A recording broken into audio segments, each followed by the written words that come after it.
I hate soccer. I got a call one day from Peter, and they were pushing their youth project ahead in their schedule. Yeah. And we have always intended on all of these roads leading together from the moment I've been talking to Peter for the first time. And it was just something that it became a priority for them. Yeah. And it was certainly going to give more stability and resources to Nikki and Ryan that we would have been able to give them without asking for more money from parents, which is I hate so much. And again, unavoidable kind of. It is. But everything costs money. That's not something I ever wanted to be in. My son is 14. Right.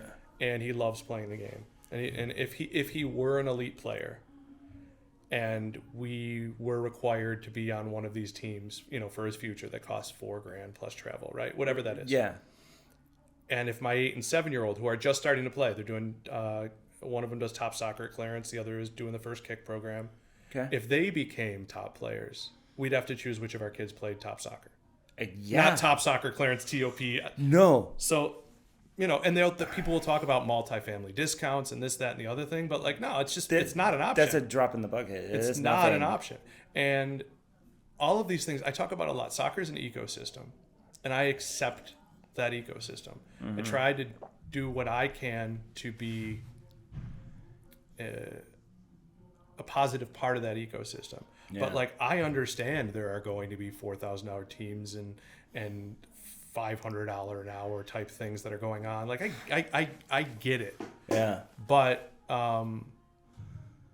if you don't acknowledge that that's a problem to the greater good of soccer, it's not a problem for Stevie Jones, whose dad owns a huge law firm. Right. And hey, I'm great. We need to go to Hawaii for this tournament. It's going to be $5,000. We're going to stay for 4 days, but we might have to stay for 6. Right.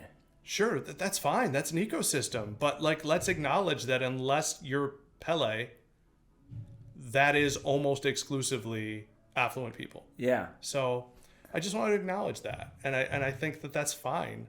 And I don't think anybody who exists in that part of it where they're taking that money should be offended by it.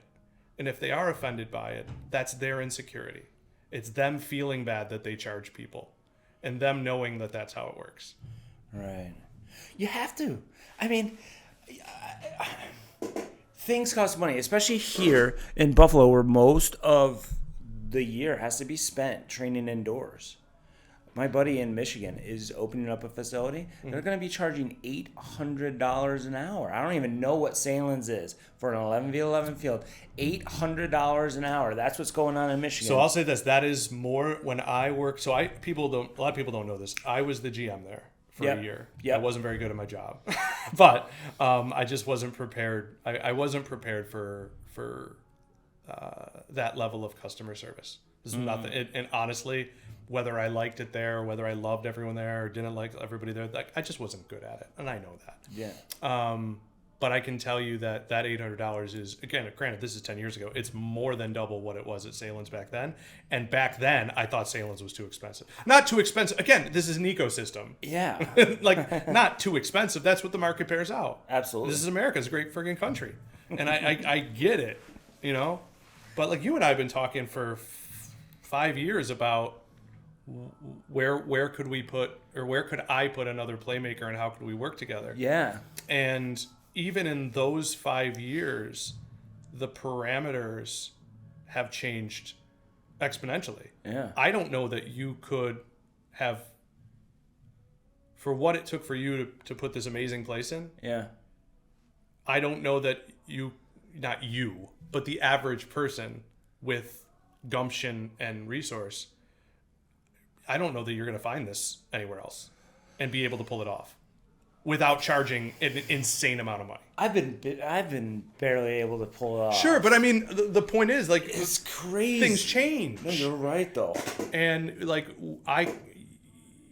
to full credit to you, my son has come here a couple times. He friggin' loved it. the people that you have here have been, to a person. Because, Charisma's done stuff with my son. Quitch has done stuff with my son. Yeah. Great. You've done stuff with my son. Yeah. But I honestly think if you were to, snap your fingers, Thanos snap, and this wasn't here, and you walked in this building and wanted to do it, they'd be like, that's a lot of money, and I don't know if we can do it. Right. So that's why I credit you, because I have been trying to find something like this. I got lucky with great owners, though, too. Right. No, I know that. Great but you still owners had of to the work that building. relationship. Right? Absolutely. Right. So anyways, that's kind of the point is I would have told you when I was working at Salen's, before I was able to reflect on it and be like, I'm not that great at this. I would have told you, man, if I could just put one of these near my house in Tonawanda. Yeah. And since then, I've looked at everything that popped up. I have toured so many facilities. And you almost have to charge what they charge. It's crazy. Yeah. We charge $10 to get in pre-sale to our games. Yep. We bumped it to $15 day of game. Hopefully that would help pre-sale, right? Right. But people were like, what the hell? Like, that $5 mattered to people. Yeah. I don't know. I'm a little all over the place. No, I mean, how hard is it to run a USL? Is the USL easier to work with than what FC Buffalo was in prior? Yeah. Yeah. More organized? So many more people work there. Okay. They care about their jobs. Not that the people at the other leagues didn't. UWS was great. UWS, we were in USL. Yeah. Going back to 2017 or 2018, whenever it was that the initial investor bought the rights to put a championship team here, like before Peter's project, before Peter assumed that, the path was always, let's get FC Buffalo together. Let's get it on a timeline so that when professional soccer gets here, it's organic, right? Like, we built towards it. And even if the team's not called FC Buffalo, it's pretty clear that we built towards that, and our fans can be proud of it, and I can be proud of it, and all that. But once we joined the USL, and now on the W League as well, we left UWS because we're becoming part of the USL ecosystem. Like, that's it. UWS was great, but there's just so many people taking care of you. Like, if you can't get your registration over the line, it's not just one person, right? It's this guy, and if this guy's not available, then this girl's available. So yeah, believe it or not, USL was the big bad wolf for me for a while. Okay. Because PDL, when we were in the NPSL, Yeah. on the men's side, and we're housing players year round, or not year round, sorry, for our whole season. Yeah. The only teams we lost players to, like if I'm talking to Northern Kentucky, the only way we didn't get a player who wanted to play in Buffalo in the summer was if he went to what was then called the PDL. Okay. That's the major difference, is being in USL League 2 versus recruiting to the NPSL. We win almost every time in terms of, hey, player from school X. Right. And, NPSL team friends. So I'm not bitching. Yeah.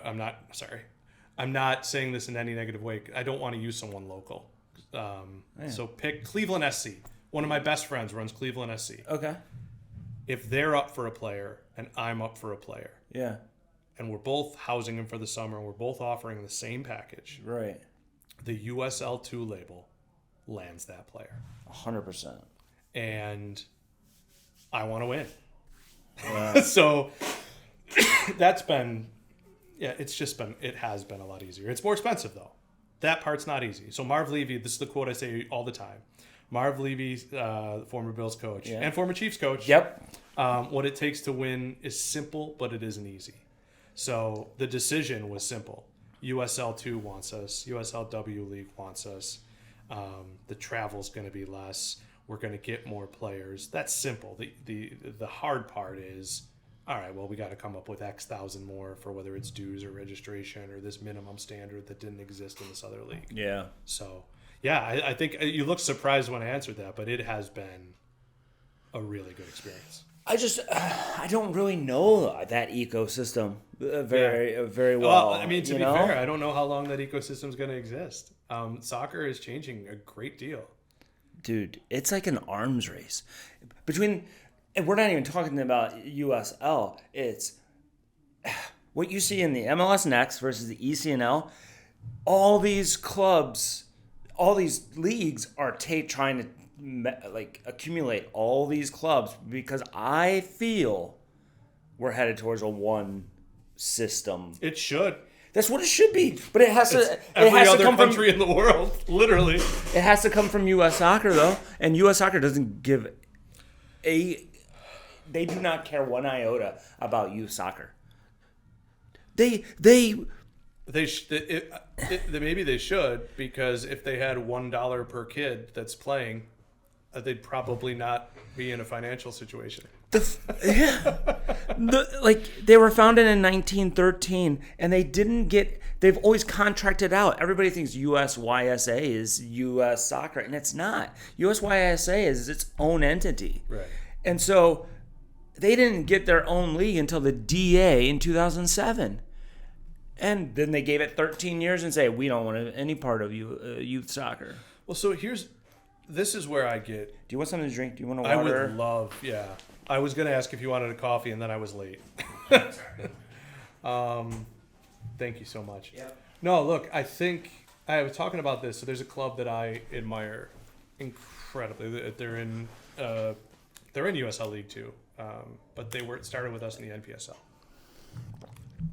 Minneapolis City SC. Okay. Unbelievable people. Yeah. Run by their board of volunteers, do the right things, say the right things. Like literally, we're, I would say, a leading light in a very affected neighborhood when Minneapolis became, ground zero for one of the major incidents in our recent history. Yep. So, I love them. I admire them. I try to buy a shirt or a jersey from them once a year, just to do that. But I was talking to one of their leaders, Dan Hodeman, and I said, 20 years from now, when we look back at what this was, with us starting, with you starting, Chattanooga FC, Detroit City FC, you won't see these stories anymore, because what happens now is it's not that there's so much money, but that the concept is proven. The concept is proven. So if I look at a market and I've got a little bit of money and I'm passionate about it, I know what it takes to get into that market, and I'm not starting in USL League 2. I'm not starting in the NPSL. I mean, there will still be clubs that come up from that. Right. But for 20 years, because of NPSL and USL2, which was PDL, it was an incubator. The market would tell you what it could bear, and a Detroit City could go from NPSL. They were in our conference the first year they existed, and we watched that organically grow, and through both variables and that they could control and variables that they couldn't, largely because their supporters bought in a unique way that I think captured the imagination. Whether you liked them or hated them, it captured the imagination of what it could be. And so Chattanooga, Des Moines Menace to a certain example. But now, if you've got any money, and you're building towards, say you want to have a stadium, right? Yeah. Because that is the key. That's what's hurt Buffalo. That's why things are so exciting right now, with Peter Marlette's project and. But you're just going to find the guy with the money, and you're going to start from scratch, and you're going to have, and I'm move this conversation away from Peter for a moment. Yeah. Are you going to start in the 5th division, the 4th division, try to win your way up, or are you going to find an advantageous situation, rally the money, and drop a team in there? You're going to do that. Yeah. And if you have 5 people who organically want to build up from the 5th division or 4th division, or one person who has the resources and wants to do it, that person's going to win almost every time. So you just got to hope that person in your community is a good one. So that's my way of saying, independent of Buffalo, remove this from the equation. 2005 to 2018, or really up to the pandemic, where you could see a team rise from, from literally almost nothing. 50. I mean, we had 100 people a game our first year. Yeah. And up to 500 to 800 or whatever. These teams that you look at that do that. Right. I just don't know that it's going to be done in that same way. And that doesn't make it bad or sad or whatever. It's sad. It's sad for me because I know what we did and I know what we wanted it to be and what it became and how much it means to me, the relationships I've made and how fortunate I've been and how honestly blessed I am to meet the people I've met. Right. But I just think the infrastructure's there now. So let's forget everything I said about that other stuff. You can still start a team and do it, but I think there are just so many examples of how it works and where it's worked. Whereas, we showed up to a game in Indiana and the locker room didn't have a light and there was a shower room, but there weren't showers in there. Those stories are going to happen less and less. Yeah. And that's fine, right? But the romance of it, I think, we are the last nation, period, of significant financial means to have adopted this great sport. And yeah, it is so unique. There is not another sport in this world that is popular, like on a major level, where there is a major company or a major country of real financial means that doesn't already have that sport. Like the fact that one of the richest nations on Earth, one of the richest nations on Earth, the United States of America, took this long to embrace soccer. Yeah, is hysterical. I don't think people realize how young it still is here. Like, I'm not a big MLS guy, Jason. I'm not. It just hasn't captured my imagination. Exactly. But I do not lie when I say what they've built and the time they've built it is incredibly impressive. It is. And so 95, 94, 94 World Cup, 95, 96 was the first MLS year, right? Yeah. Unless you're a gatekeeper unless you're making your money off MLS, which is fine. Totally fine.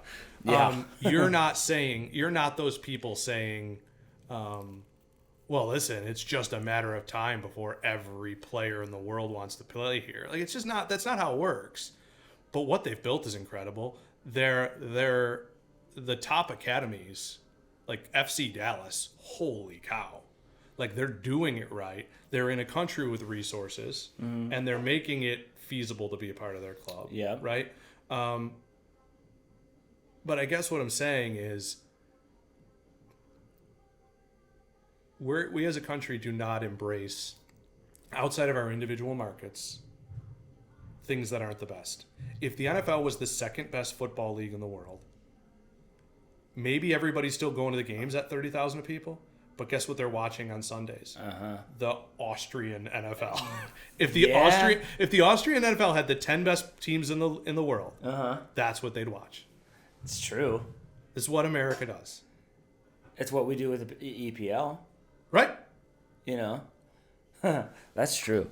But that doesn't mean that 50,000 people won't go to every, I'm making up a market, LAFC game. Right. Because the markets themselves want soccer, and they want that in their community, and that's cool. Right. But let's not pretend that, like, wow, geez, if we put that team in the Premier League, they might make it to Europe. Like, no, it's a different class, and that's okay. Yeah. That's just what I want people to be more accepting of. Do you think the USL has done a better job of marketing than the MLS? This episode is brought to you by PlayMaker Training Camp. This summer, we are hosting 2 separate camps in 2 different locations. One in Akron, New York, from July 14th to the 17th, and another in Williamsville, New York, July 28th to the 31st. Camp staff are former PlayMaker Training athletes that are currently playing in Division 1, Division 2, Division 3, or former pros. We also have group rates for groups of more than 10 players. We have sibling rates if you have a brother or a sister that would like to join. We also have discounts for choosing to go to both camps. You can register now at playmakertraining.com/summer camps. It's tricky. Within soccer circles, yes. Yeah. Within soccer circles. I find myself watching more USL games Yeah. than any MLS games. Well, I mean, Access. I got to be careful what I say because I work in the media at NBC. That's true. So what I will say is they took a significant risk with their TV package or lack of TV package. And I used to watch at least a few minutes a week or a game a week or part of a game a week. And now I watch if Messi's playing or if it's on terrestrial TV. So Yeah, but it's Right. rare. I know. There might have been one game this weekend, and it was Inter Miami, I believe. Yep. Now, I went on vacation with my family to Orlando. Okay. Just so happened that that Inter Miami was playing that weekend. And I have done this before, and I've gone to see Orlando City play because I love soccer. Yeah. I have not seen what that Inter Miami experience was. It was unbelievable. This was 2 years ago. This is at Orlando? No, this or was is at it- Orlando, Inter- at their modular stadium. Oh, okay. Yeah. Gotcha. Oh, yeah. And, you know, we sat next to the supporters group, my son and I, the supporter section. Every single song was in Spanish. I don't speak Spanish. It was still electric. Yeah. You know, there's Lionel Messi and Sergio Busquets and Jordi Alba Yeah. and Luis Suarez. And it was unbelievable. Yeah. The experiences that they've built, and granted, Messi helps there, right? But the experience that MLS has built over just 30 years is unbelievable. But that doesn't mean you have to say it's already there. USL now, I have been to games that, aside from that star power, like there's not Messi in USL. No. But the vibe is still the same. Yeah. Because it's community. It's not about the league as much as it's about community. The league helps the spotlight. Yeah. The league helps people get through the door. Yeah. But what the league doesn't do, hold on, sorry. No problem. Didn't turn my ringer off. What the league can't do is go into Kansas City or Columbus and say, care about these other teams, care about the stars from other teams. What they can do is say, care about these people in your community and your team and the badge in the city, and it works. Yeah. But can we get to a point in American culture where we celebrate that without saying, and if you put us in the Club World Cup, we'd win? You don't realize how good our league is. It's like when you have, I'm trying to make this about basketball. It's like when you have Ja Morant, and that's not even a good example. Yeah. I don't know, Paulo Banchero, because they're playing the Celtics now. Yep. He's one of the best basketball players in the world. Mm-hmm. And you say, this guy's great. Orlando Magic fans say, this guy's great. And then Orlando Magic fan says to you, I think he's better than Tatum. And you go, hold on. Yeah. Are we watching the same thing? Right. You know, you're always going to love what's yours. And that's why I love soccer here. And that's why if I go, did you travel abroad at all? No. Okay. No, I If don't. you were to go to Europe. Mexico, that's about it. Okay. Jason, if you were to go to Europe. Yeah. And would you not see if there was a game somewhere? 100%. Right. That would be the trip, probably. And maybe they become your team. Right. Right. So we went to, yeah. we were fortunate enough last year after I did some work for the Olympics, and part of our family, my wife and Asher and I, we went to Portugal. Oh. I've always wanted to go there. Yeah. And we went to Porto because that's where the game was. But we also looked up like, well, if we can't get tickets to that, you know, do we want to go an hour and a half away or whatever it is to Braga, or do we want to go somewhere? No, you just go to see a game. Yeah. And it doesn't even matter the level. Like, Right. I would go to like a third division That's game, what I'm or saying, a second division game, whatever. It doesn't matter. 100%. It's just being around the culture. Yeah. And I mean, we get that now with FC Buffalo, which is insane. Like we will get an email, hey, I'm in town from Berlin and I love football, soccer. Yeah, of course. And you know, I just want to see, can I bring this to your game, or can, you know, is what is it like? Do I need to know anything? Do you know, all those things? the sport travels better than any other sport in the world. No question. So, I mean, what you were about to say USL if it exists? no, not USL. No, holy cow, no. No, I'm talking about these short season teams. Yeah. Because, there are not many sports teams in the world that can have or leagues in the world that can have their entire existence thrown off by the change of a calendar. It's like 3 months. I mean, the USL2, is that what you're talking about? Where it's May, June, and July, basically? Yeah, and it's the same thing for NPSL. Yeah. And the other leagues, as much as they will tell you, hey, our season is 5 months long, it is, but your team changes dramatically. And I look at it, there's a kid, one of the best players we've had, one of the most solid players we've ever had is a kid named Zach Dreyer. Yep. And URI. yeah. Yep. Absolutely brilliant human being. I mean, I love this guy. I would bet on him that he's going to be a success in everything we do. He, to the extent where he went to school for something medical related, but I would just always I would introduce him to new players on the team. Like, this is Zach. He's going to be a brain surgeon, make more money than the rest of us. Quitch is another way. Max Quitchoff, who's done work with you. Both of these guys, I'm confident, if they wanted to, Yeah. I could get them, or anyone could get them. It's not about me. A trial with a club here. Do they want to make $12,000 a year with their regardless of how their scholarships are, Right. with their student budgets? I don't know that for a fact, but like Dreyer and Max could both be professional players. Yep. There's just no question in my mind. Yep. I'm not telling you they would be the best player on Inter Miami or anything like that. I agree with you 100%. And the same thing, it's especially true for the women's team, and not just in Buffalo, but in the women's team in our area, is do you want to go make less money? Yeah. And you are likely going to have to go abroad. Yep. And it's lonely, and you're by yourself in most cases, and yeah, and Kelsey Arajo, because I think Marcy and Charisma get talked about a little more often because they're local. Mm-hmm. Kelsey went to school at Niagara. Right. Kelsey went from Niagara to playing for us to like a year later on Portugal's national team and playing against PSG at the Parc des Princes. Unbelievable. There are so many American players that if they want to leave their entire family, and thank God Europe is embracing women's soccer more now, but we were early adopters. Yep. And that's part of the resources of being American. Yeah. But I could tell you, and we've been so blessed and so fortunate for FC Buffalo's women's teams to be as good as they are.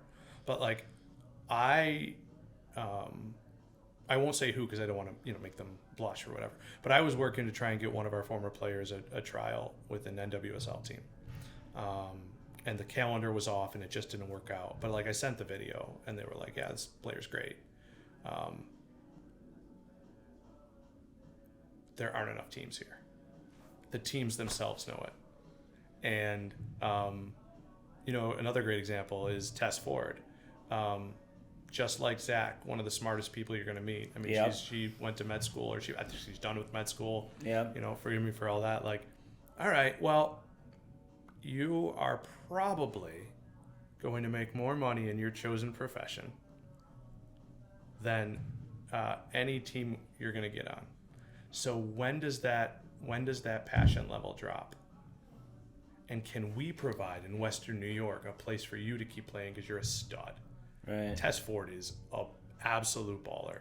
Yep. Charisma is an absolute baller. Mm-hmm. These intelligent people who are excellent at what they do and are going to be successful in whatever field they're in. Mm-hmm. This is not the NFL where the minimum salary is 6 figures. And it's just, I don't know. I mean, I'm kind of rambling here, but I don't care. We have had so many players who could play at the next level. Right. And it is about connections. And I look at I think you had Wads on, right? Yeah.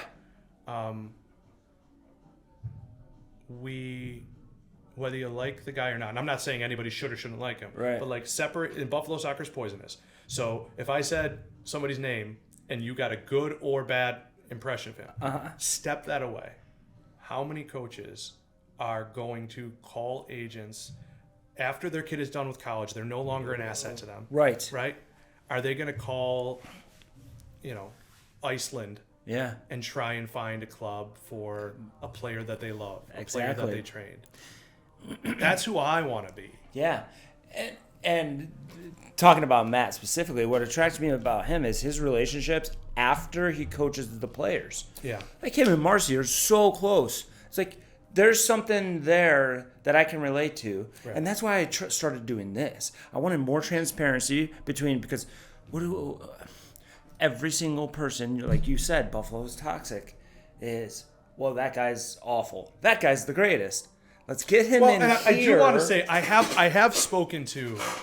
This is important to me. Like this is something I was talking to someone who knew I was going to come on. Oh, cool. And they watch your stuff. Oh. And I was in the parking lot and I said, "Hey, I got to go. I'm going to do Jason's thing now." And I do want to be clear that when I say it's the worst, I mean the entire climate is the worst. This is not a Buffalo unique problem.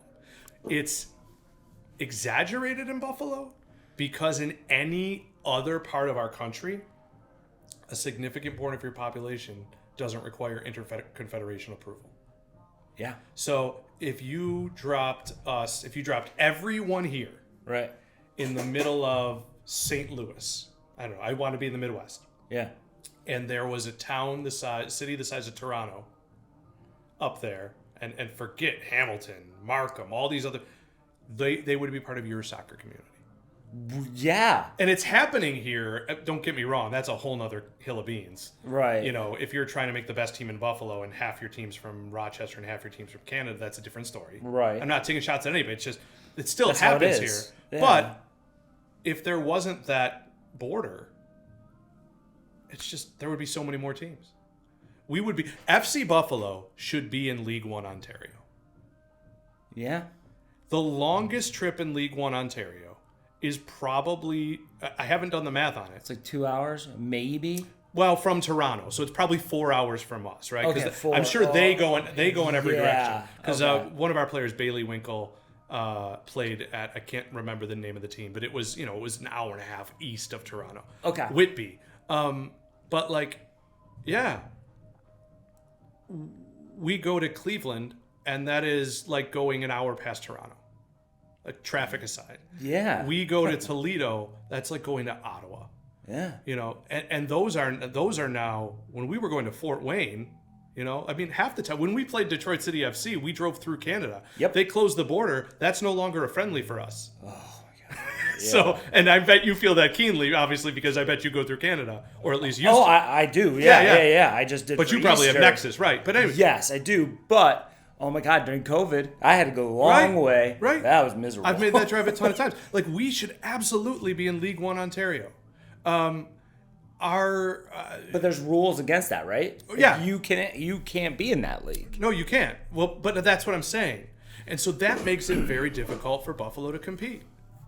It was also deleterious for a while. It's a little bit different now, but when the academy first started, in Empire, and I love those dudes out there. Like, I get along with Rory. He's excellent. When Tanky was there, he's excellent. But like, when you were taking the best players from Syracuse, Rochester, and Buffalo to comprise a team, it was natural that those best players were there were going to be more players from Rochester, and the players from Buffalo are going to go over there. Now, that is a microcosm. It didn't ruin soccer in our area or whatever, but when the best team in Buffalo, the generation before that, the Casey Durkazes, Peter Marlette, right? They were training against each other in Buffalo, and it's iron sharpening iron, and every practice is that. Mm-hmm. So geography in this country, it's like when people have the pro-rel discussion, it's hysterical to me. Okay. FC Buffalo win. Let's say there's pro rel from the USL League 2 all the way up to the top, which there can't be right now. And we're getting, and we're winning, and now there's 1,500, 2,000 people a game at our games, and we get promoted. Our travel budget is $40,000, okay, right now. For buses, for vans, for whatever, to go to Toledo, to go to this, go to that. Now we got to go to San Diego. Yeah. One trip is 40 grand. So we, by geographic proximity, are going to struggle to implement Pro Well. We will, but it's going to take time. And maybe it's going to be regional. And maybe it literally will be Western Conference, Eastern Conference, and you go gradually go up this rate, right? But what people never don't thought understand about is that.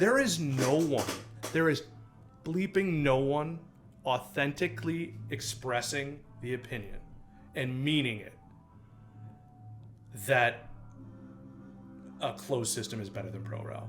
There is no exactly. one. I'm just telling you, It's logistically almost impossible right now. There's a way to do it, and it's like, you know, in the Bundesliga you can have this regional Liga, right, where if you're the best team in Munich, you can then make it up to the lowest level of the football league pyramid, and then you can go up, and as you go up, you see what your ceiling is, right? Right. You know, maybe you have that great team. And that is the funny thing is the soccer world is capitalism. Yeah. The soccer world is, hey, your team is friggin' incredible, Brighton, but Moises Caicedo is going to go to Chelsea, and Alexis McAllister is going to go to Liverpool, because even though they want to go to all these tournaments you can't pay them what you pay them. So now take that and transpose that on the U.S., right? Put that into the United States of America. Where we aren't at yet, and youth soccer, the number of people playing youth soccer will grow this part. Like, this will be better for us. But, like, let's say we are in League 2 and we shoot up and we win and there's promotion. Can I instantly have the bedrock of salary to keep my best players? Maybe not. Now, if I lose those best players here in America, where am I going to get their replacements from? Because a lot of them are in college, and I can't take them from college. And now, in theory, they're making as good money in college because of NIL. In theory, not all of them. It's not football. Right. But enough of them they have a stipend, and they're getting a college degree for free. Like, people criticize and I understand why, the American college system for the men because of how many Europeans come over here.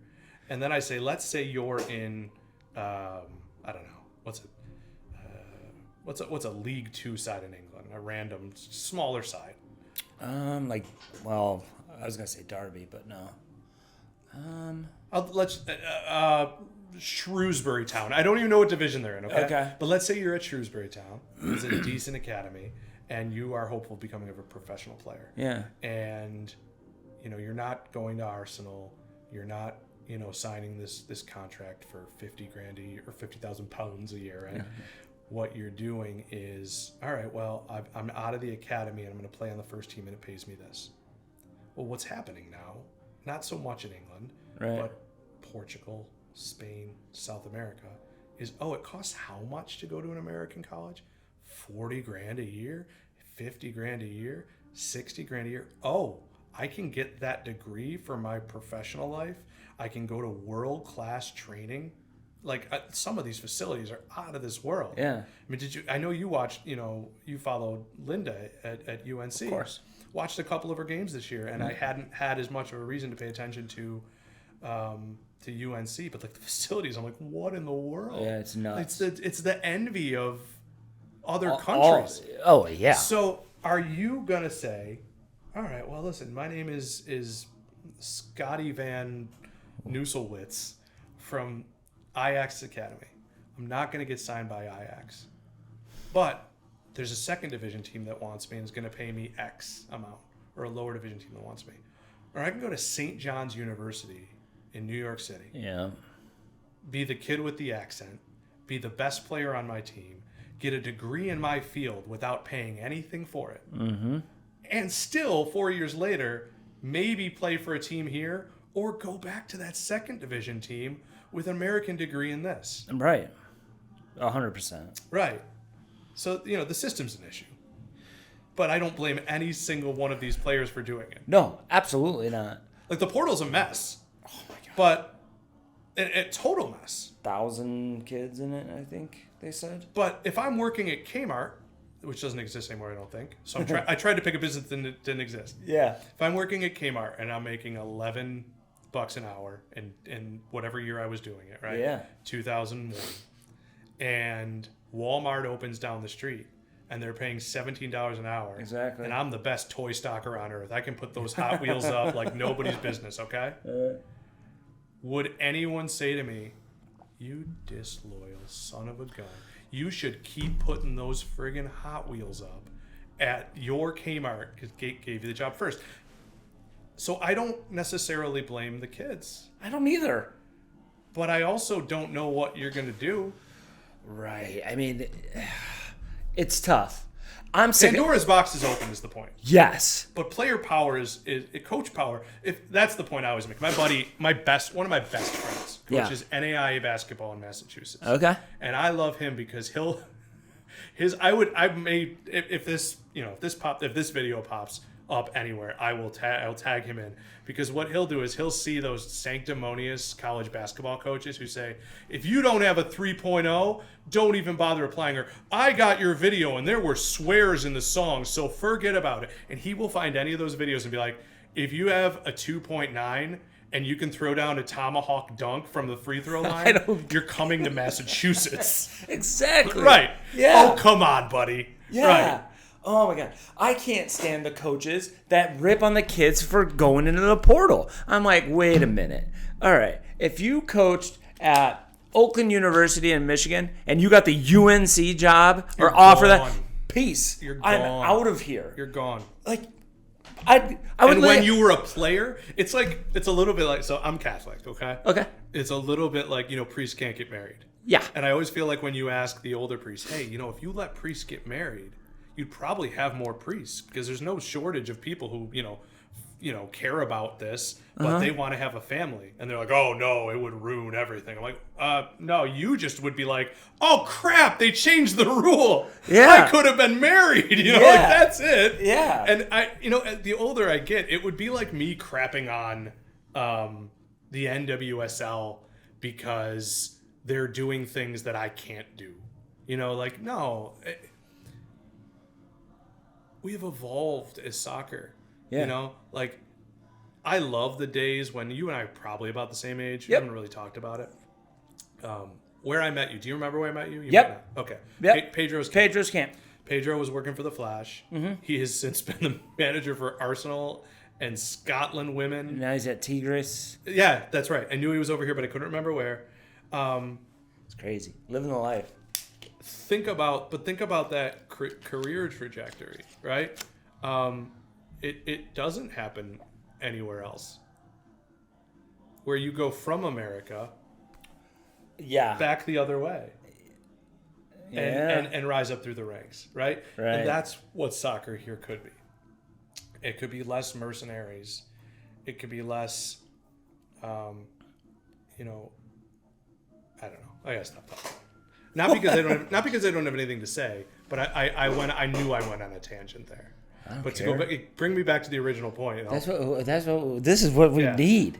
We need more people having a conversation rather than people that, oh no, I'm not, Sure. So, but I think what I want to stress, and I feel like I wish there could always be like a disclaimer when I was talking. I'm not judging you as a person, the person listening to me talk, wherever that is. Right. When we're talking, I just want to make sure I'm not talking about you, Jason, when I say you. I don't begrudge you being part of an ecosystem. Right. And I'm not judging you for playing your role in the ecosystem. Yeah. But if we can't talk about there's a better way to do it, or like if we're not directly attacking someone, if I hate that it costs a kid $10,000 a year once travel's involved to go somewhere, Maybe even more. yeah, I'm certainly the case. No. That doesn't mean I hate the club and the league and the coach, and no, I want to decry that as unnecessary if we can make it unnecessary. Right. And right now, what we don't have, like we can't. I got complaints about NIL. I got complaints about super expensive soccer. Have I created the solution? No. So, but I feel like I can talk about it because I am going to work to fix it. Right. So I'll put I don't have money, so I'll put whatever it is where my mouth is, But no, so I mean, I've been very vocal my entire thing. Oh, for sure. I've been vocal, and everybody feels attacked. Everybody feels attacked. Like, oh, you just hate Buffalo. It's happening everywhere. It's the entire country. It's the entire country that is the issue. Now, there are differences between Michigan and here, but it's just because, one, that soccer culture is way older. They're on their second and third generation soccer players. Mm-hmm. Whereas a lot of our top players here, they're still first generation soccer players. Right. What are their kids going to look like? Right. You know? And what are they doing in Miami? Man, that little kid named Messi, who's like U11 right now, he's tearing up everybody. What are they doing in Inter Miami? No, it's the culture. His dad is the best player in the world, right? And maybe his son is going to be pretty good. Probably. I don't know. Yeah. You know, and well, that's the other thing. Like DNA matters, and you know sometimes it is resources. Like when I'm watching hockey's, by the way, worse than soccer. I know it's hard to believe. But it costs more money to play hockey. Oh, yeah. And so when I see the NHL draft and 10 of the top prospects are sons of guys I watched growing up, exactly. I'm usually not thinking to myself, wow, that kid is probably... I'm usually thinking, well, he had access to his dad and that's not a problem. No. Let's not judge people for that. I hope I'm so successful at what I do that my son has a leg up. Right. I don't judge people for that. Right. But I would bet on... I'm 43. Yep. I'm going to go back to the kids that I grew up with. Mm-hmm. And the names that I heard. I didn't play soccer till high school, so I was never very good, but I was on a great team. Mm-hmm. Okay. Does it surprise me that Frank Butcher's kid is good at soccer? No. Does it surprise me that Liardini's kid is good at soccer? All of them. No. Yeah. If they have a passion for the sport, and their dad or mom lived for it too, it's not surprising to me. So sometimes it's DNA. Mm-hmm. It's DNA plus that work ethic. Mm-hmm. And the key, though, is are you in a program that is making you a more well-rounded player and putting you in a structure. But yeah, let's not be ashamed of that, right? Right. My son, when he first played, we were doing Gino's Little Kickers. There's a pizza place across from Ken Morris High School, big soccer booster, Gino Pinzoni. Mm-hmm. His son, Phil. I mean, it's one of the best families in the world. It's just people you absolutely adore. And so he sponsored a team called Gino's Little Kickers. And it played at the Brighton Arena. Yep. And... Shaq Diarra's kid played there. Shaq played at UB. Chris Roby, who played at Niagara and played with me at Ken Maurice, his kid played there. Bennett, I can't remember his son's name, Joe Bennett, but his son played there. They were all on the team together. And I swear to you, they won games 20-0.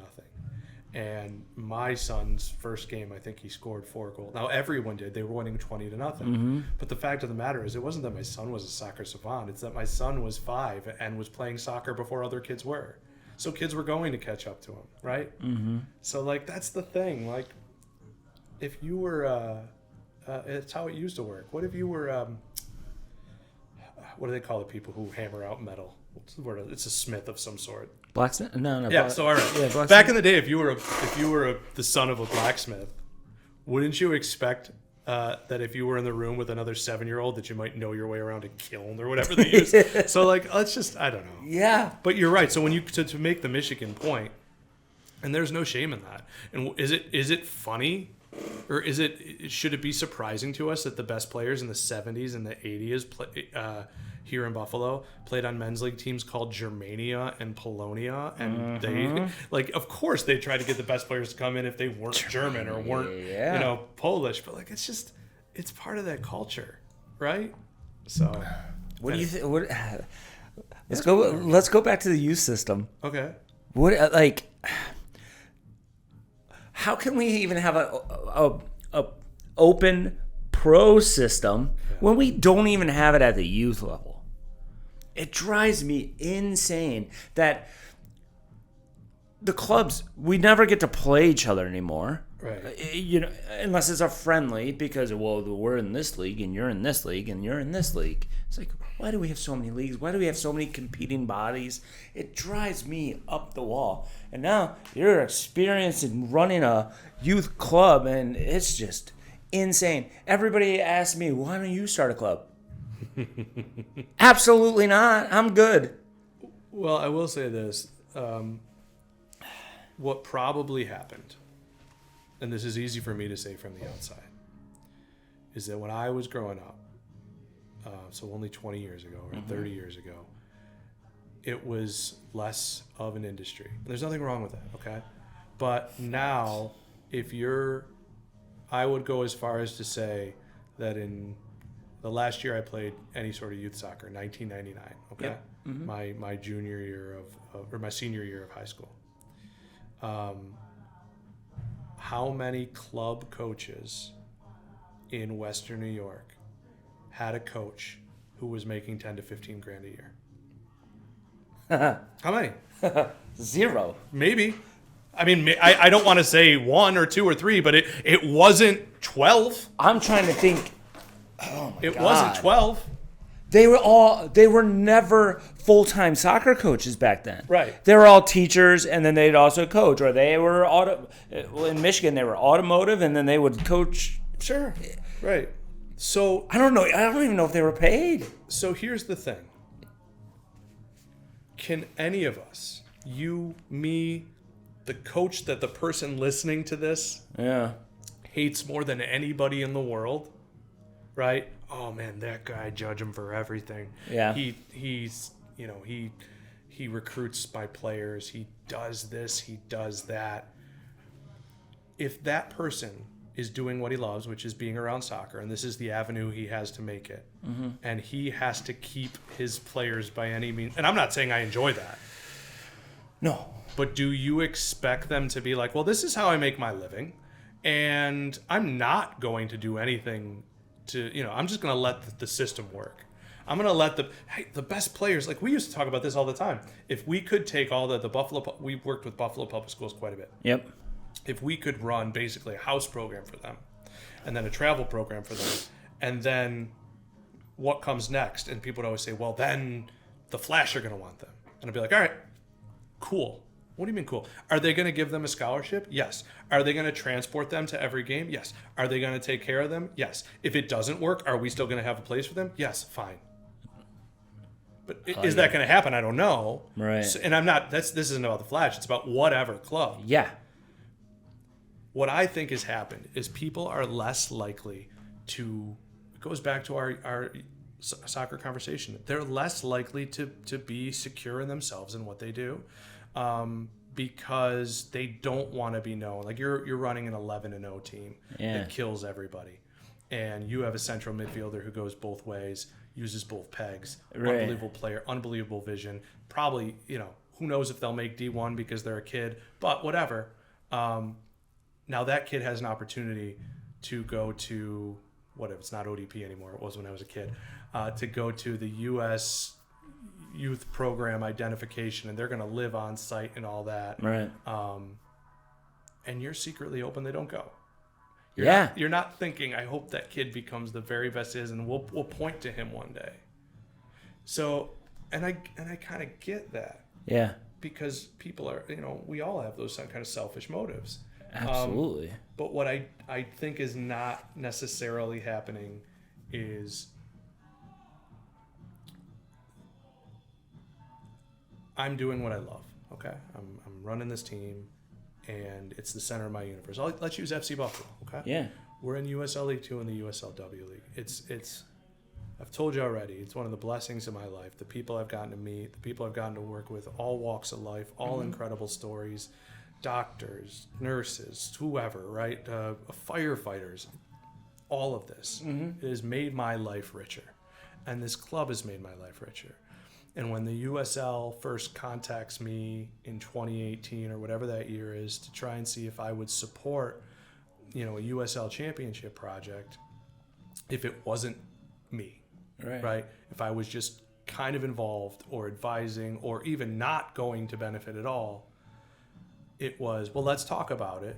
And if it's the right person doing the right thing and they're going to drive it in the right direction, I'm not going to just protect my egg, you know? Yeah. And I don't know that exists that much. Maybe it shouldn't be. Maybe less idealists should exist. Maybe my job should have been to wrap my arms around the egg and just say, no, it's only going to be FC Buffalo, and we're not going to go to your league, and we're going to tell everybody that your league sucks, and we're going to tell every player that you suck, and we're going to become never USL, you know? Or could we have something here that we didn't have when I was a kid? Right. That I know in my heart that I played a role in watering the soil, you know, that I did everything I could, that I treated people mostly the way I want to be treated as a fallible human being. Yeah. Can we have more people like that? Yeah. See, it's funny that you do this without having teams. There's definitely benefits. Less headache. The things you don't have to deal with, yeah. Right. But also, the praise that you're going to get is going to be largely maybe a line on a kid's Instagram post when they say thank you or whatever. And I know, whatever. Forget whether it's about... No. Right. But it's never going to be, oh, this is a picture of me and Coach Jason after we won the MLQW 415 NL Elite Booger 71 tournament in East Midlands, UK, right? It's never going to be that. Yeah. But can we be more of that? And I fight that all the time. I'm not telling you I'm perfect about it, but you know, if Kelsey Arajo can go to Portugal and there's anything I can do to help, not that I did. Right. And my platform gave her even a little bit of her video that made it cool. Right. Do you know how nervous I was? Like Carissima Catrona, you know her obviously. She's the captain of our women's team. She's a really good person, an exceptional player. And when you don't think it hurt thinking about how to plan for a summer if she was going to go pro somewhere? Yeah. I mean, I think at the time she was definitely league first team. Yep. But it was like, no, you gotta go do that. You gotta if you want to. Yep. Not like you have to. Like it's not one of those things that's like, oh, this is Right. an option for you. Why wouldn't you do it? Right. Oh, you want to try your hand overseas? Go do it. Right. I wish I could go do that. Yeah. Right? 100%. I don't know. There's no perfect system, Jason, but there is. If we can all be a little bit better, and this includes me, I'm shit. But like, if we can all be a little bit better and a little bit more humble, everybody's going to go to another level. You know, Bobby Shuttleworth had to drop out of UB because he didn't know as a goalkeeper in the United States if he would ever get a chance to, you know, to be on New England Revolution again. Yeah. You know, he didn't, and there were other steps in there too. Right. But he had to make a painful decision, and it sucked. I went to UB, and I rooted for UB soccer, right? Yeah. One of the few people who went to games back in the day. But like, I understood. What we have to do is make sure that people are making decisions that are understandable and right by them. Right. But like, why do we stand in the way? That's a $64,000 question. Because it's not about us. And the worst people you can think of still want what's right for some other people. Unless you're an absolute like narcissist, serial killer, sociopath. There are still people you love. And you want them to succeed. Absolutely. Right? Yeah. So, I don't know. Maybe that's a problem in the country, period. I think it's probably a problem with plumbers. It's probably a problem with firefighters. It's probably a problem with pilots, archers. Yeah. Jeez. Hockey players, whatever. But maybe fundamentally, we can just think about other people a little bit more. Yeah. Try and understand them a little bit more. I can't wait to see myself after a year or two outside of soccer, whenever that is, whether it's 2 years from now or 20 years from now. I hope I can look back at myself and say, more times than not, you made the decision that was right for the situation, not yourself. Yeah. So, and I can't answer whether that's true or not. I'm just going to keep trying. I think you're hard on yourself, first of all. Thank you. But, I mean, Can we talk about like the origin of FC Buffalo? Sure. Yeah, I love I don't know what your That's time. my bread and butter. I don't know what your time. That's not going to be. That won't be controversial. Let's talk about that. I don't know what your time is for today. I'm good, man. I'm great, actually. If you are. Okay. 2009. Yeah. So we say established 2009 because that's when we started the club. It was August 2009, but our first season was 2010. Okay. Yeah. Yeah. Pretty crazy. To rewind in as short of order as possible, there was a team called Queen City FC. Yep. They were awesome. I was like 40 people went to the games sometimes. There were more games where people, but like I was one of them. I was a season ticket holder. A guy that I played in bands with, who was a drummer, Chris Keem, was one of the guys who ran the team, and that was kind of my introduction to this level of soccer. Right. And they did great. But they made it to, again, this is the Wild West of soccer. They would still be around if they started 5 years later, but they made it to a national championship and had to get to California. And they basically, I don't want to say they bankrupted themselves, but they put themselves in a situation. Eventually that became Buffalo City FC. Okay. Which, fun story short, the BDSL team I ran at the time was called Buffalo City FC. Okay. We had to change it to Baker City because this other team had come around. Well, we didn't want to be, the same name as someone else. So okay. But there was a guy from England, and my very good friend at the time, Scott Fraunhofer, was his PR guy. And I was one of the only media members going, because I worked at WGR Sports Radio. I was one of the only media members covering this soccer team. And so the guy decides he doesn't want to do the team anymore, and he's got rights to a team, and he's not going to get anything for it. And so me and like 6 of my friends for I want to say it was like right around $1,000 had a chance to run a soccer team. And basically what we said was either this is going to work or 10 years from now, we're going to be sitting at a bar, in the bag saying, remember we tried to buy that soccer team? Yeah. Remember when we thought we could run a soccer team? Yeah. Fast forward 16 years, we're still here. I'm still here too. But very, very grassroots. So we friggin' tried. What league was? It was the NPSL at the time. It was the NPSL? Yep. We got all of 3 reputable soccer people to talk to us about the head coaching job. People wouldn't even answer our emails. No, I mean, I can imagine who it is, but no. No. So we interviewed this guy, Oliver, who's, I don't think you were around then, but his wife, his girlfriend at the time was a girl named Kim Brandow, who played for the Flash. And when they were pro, and she ended up going, I think she coached somewhere. So Oliver was the one guy we interviewed, and the other was we talked to Jim and Dave Hesh in the same conversation. So that's the only reason we talked to 3. And we hired Jim. And the funny thing is, I've told Jim this since then. It took us a while. Like, it's always hard to come together with people after, you're not working together, because it's never a really good clean break, right? Right. But I told him before, I'm like, if you had been our second coach, you probably would have coached us for 5 years, because you don't know what you don't know.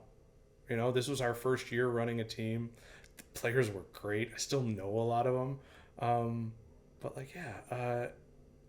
It's, I don't know. I'm pausing here because I'm running out of my train of thought. But yeah, nobody, they couldn't get anybody by the team.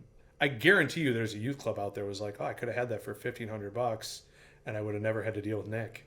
Or it could be my SC who's in the NPSL, right? Yeah. But yeah, I mean, just good fortune. We had to make people give a crap. Yeah. And we did. And for a time, the trajectory seemed like there was nothing that could stop us. Let's put it this way. Like, now the trajectory feels like there's something that could stop us. It's just harder. It is harder. And we captured imaginations for a little while, but there's a number of things. It's harder than ever. I really don't think stories like us, I don't think are going to happen anymore. Just the grassroots growth. Yeah, I mean, it can happen. We have a unique challenge in Buffalo with the BDSL, and that they act like it's a real league. No, it's awesome. No, But they are legit. right. going to give exposure to their players, and they're going to satiate their competitive needs. Yep. And they're going to have cool jerseys, and they have great organization. Like, I love it. Their social media act like they're a pro team. I've been playing. I've taken years off. Right. But since 2004, like, I remember the first time I came out for. By the way, a long missing BDSL team. We were called Has-Beens, HAZBENZ, and every year you played for the team, instead of like a star above the logo, they would iron a small beer bottle patch. I love it. Onto the bottom of your crest. I love that. So like I played on the team for like 3 years, and I had 3 beer bottles. But yeah, like, no, the BDSL is amazing. Yeah. But we can't play home games on Sundays unless we're insane. Because let's face it, there's 70, 80 teams in the BDSL. There's 18 guys on a team. Those are people who love soccer who might come to your game. And guess what? Yeah. If they have a game that matters in the standings anywhere near your time, they're not going to that game. Right. So, like, literally, the moment we start scheduling, it's like, well, no Sundays. Right. Yeah. I get it. Yeah. And that's the families too. And yeah. It is. Yeah. It is. Listen, we talk, you and I talked about it. Like, there are things to not like about Buffalo soccer. Like, there are things to not like about Michigan soccer, things to not like about Colorado soccer or whatever. This community, when it's in its right mind, and that's every person, the person you hate the most who's involved in Buffalo soccer, when they're put in a position, a positive position with support, this place shines. This place absolutely shines. And that can be that way anywhere. What I think, to get back to the youth soccer point, and then I want to get back to FC Buffalo because I want to promote what we're doing. But when we get, when you ask, like, how do you fix soccer, whether it be youth or not in the United States, it's a meaningful hierarchy. It's a hierarchy that can't be ignored. And so if you are, let's say on the women's side right now, it's obviously the ECNL, right? Yep. No question. Not a question. And if you're functioning from that position of strength and your team is taking the best players, and it's not a political thing, right? It's just, there's a tryout. These are the best players we have, and this is how it's going to go. Then another club is not going to have the best team. It may happen in pockets, right? Right. If there are, this has happened in the Lackawanna Yemeni community. If their 4 best players are all the same age and they're playing together and they're playing pickup all the time, and all their players around them are getting better, then yes. It happened in Kenmore when I was growing up. I wasn't on the team, but like I was the 4th forward, maybe 5th, but the 4th forward on a team where the 3 forwards in front of me, one went to Niagara, Chris Roby, and then to Canisius. Another one went to Niagara and Nisoa, and a third one went to Buff State and led them in scoring for 4 years. So there will be pockets where geographically this team sticks together and their eyes might be turned, but they all stay in the right. So yeah, that'll happen. But for the most part, if hierarchy is working and the best team is the best team, you're not going, that's going to stay the best team. It's going to stay the program, and everyone else stays in their lane. And you say, hey, I hope we can beat Team X. And I think we have a strong team with Team X. Right. But I also understand that people might go there for the opportunity. Right. And that's the same thing with the Philadelphia Union Academy or whatever. If they're only charging, like in England, it's cutthroat at age 11. Exactly. And it's $200 a year, and sometimes it's a deposit. Yeah. Because if I don't work as hard as I can, I'm gone. I'm cut. Right. And that just doesn't happen here.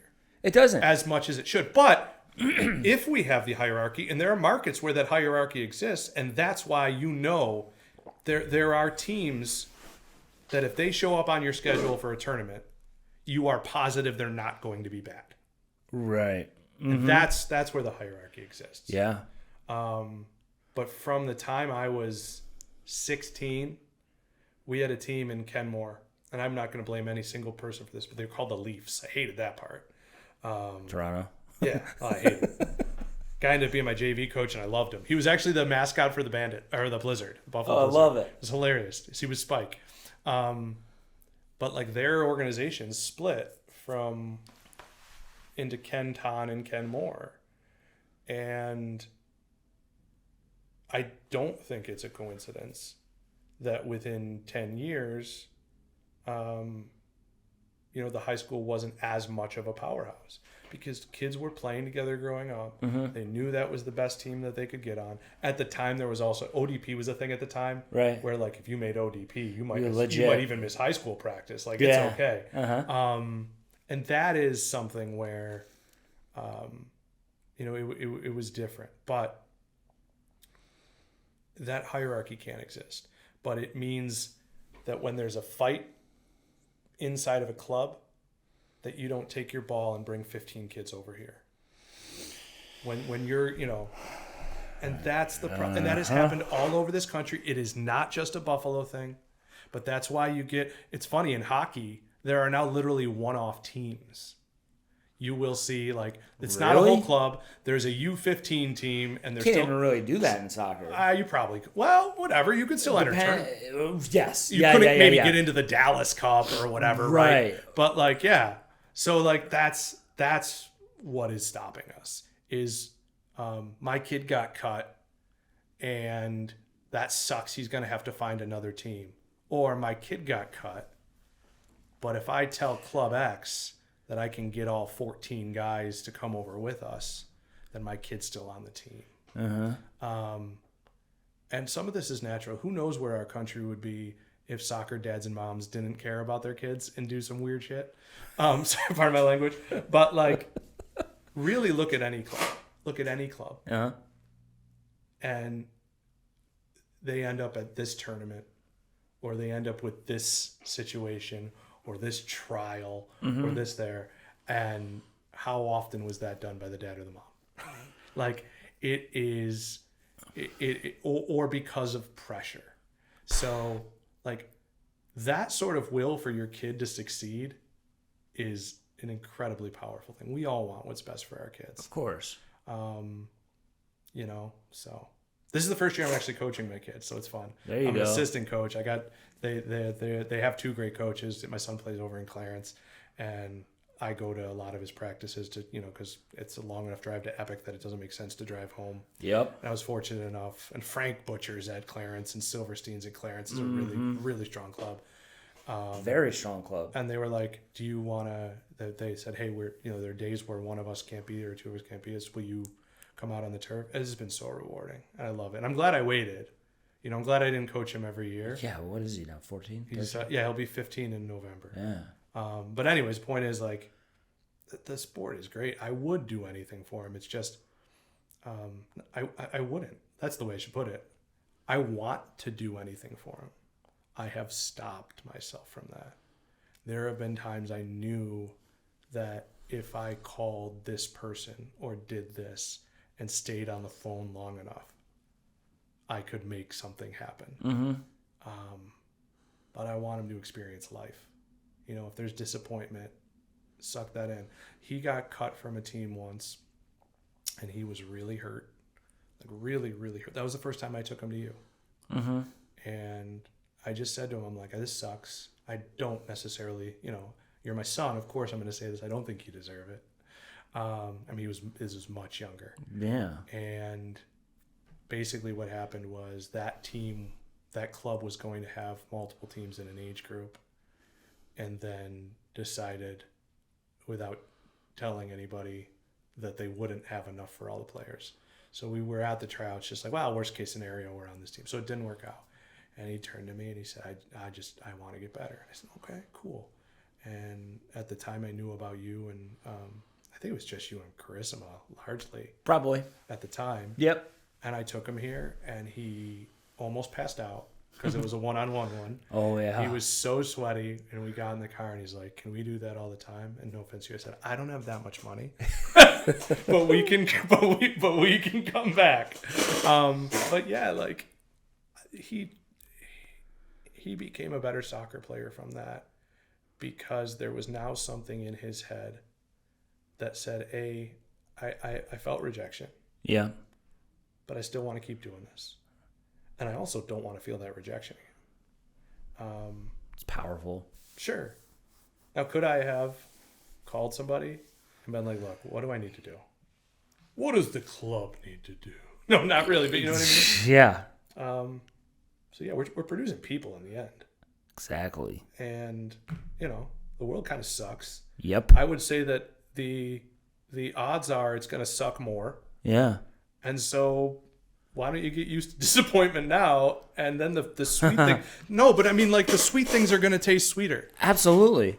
And I think it's important I worry about some of the best that walk through here because they are defined by being a soccer player. Yeah. What happens when that's gone? Well, that's so. I mean, I'm going to go down a pretty scary place.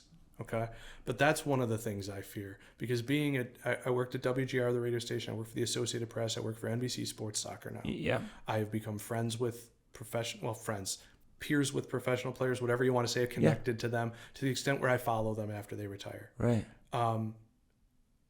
All these guys and girls go down dark holes because it was their identity. And that's going to happen no matter what, right? Like, you retire at 65, you're going to have some conversation to have with yourself. And it scares me because I look at the mental health crisis in this country. I have it. Look, I've dealt with mental health my whole life. I didn't go to therapy till I was in my 20s because I didn't know it was an option. And it's awesome for us that we're now having that conversation that isn't a shame thing. Yeah. Like, hey, you need someone. Yeah. If your heart, you're going to get a bypass if your heart was plugged. So right. Your brain is more important. Well, whatever. Heart first. Point being, it's not, but they're all important. Yeah. You're dead. The point is you're dead, Jason. Yeah, I do worry about that.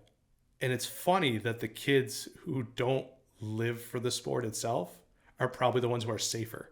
Yes. That's what scares me. A zillion %. If I'm playing soccer because I'm good, but I don't really love it that much.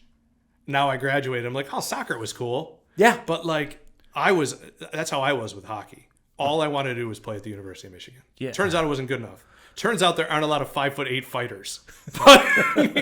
And I was a dirty hockey player. And I didn't amend that until I was in my late 30s. Apologies to the men's league players around here. Yeah. But yeah, like, that was something for me. I had bad concussions my freshman year and I couldn't play anymore. And it was like, is that it for me? Is this it? What do I do now? I don't want to, like, I know I went to school for business, but like, I didn't really think I'd have to do business. I always thought I'd win out. Right. And I wasn't going to be a pro player. I think about these players who could be, or God forbid. I mean, look at, again, I've mentioned her a few times. Chrisma's arguably the most complete player to come out of Western New York in terms of mentality and skill. And like, thank God she had a support system when she tore her ACL that got her through that stuff. But like, twice. Right. Yeah. But other kids, and she transferred, right? Yep. Like, I do worry about those kids a lot. I do. I would call him one of my best friends. And you know his daughter. She's been on this. Sorry, Rosie Bandura. Oh, yeah. But like, yeah, Chris and I talk about this a lot because that's where I met him. Funny story, Chris was, basically PR guy for the Sabres. Yeah. And I was a reporter for GR covering the team. And however it came about, it ended up being one day, hey, put the professionalism for the side for a moment. We play in a co-ed league and we need a couple guys. Nick, do you want to play? And so like, I played with Chris and this guy Rich Wall and some other players and just in a co-ed league. Oh, like 20 Rich years Wall. Not that Rich Wall. Not the different Rich Wall. So before Rich Wall, who's at Youngstown State, yeah. There was a Rich Wall who basically was one of the more influential radio station music people. Okay. He's now involved in the film area. Absolutely amazing guy. Okay. But yeah, like, that was the thing. You hear people get hurt, and like Rosie hurt her hip. I think that's what you guys talked about. Mm-hmm. And I was like, this girl loves soccer. She loves it for the right reasons. Yep. Like, she could be a lifer if she wants.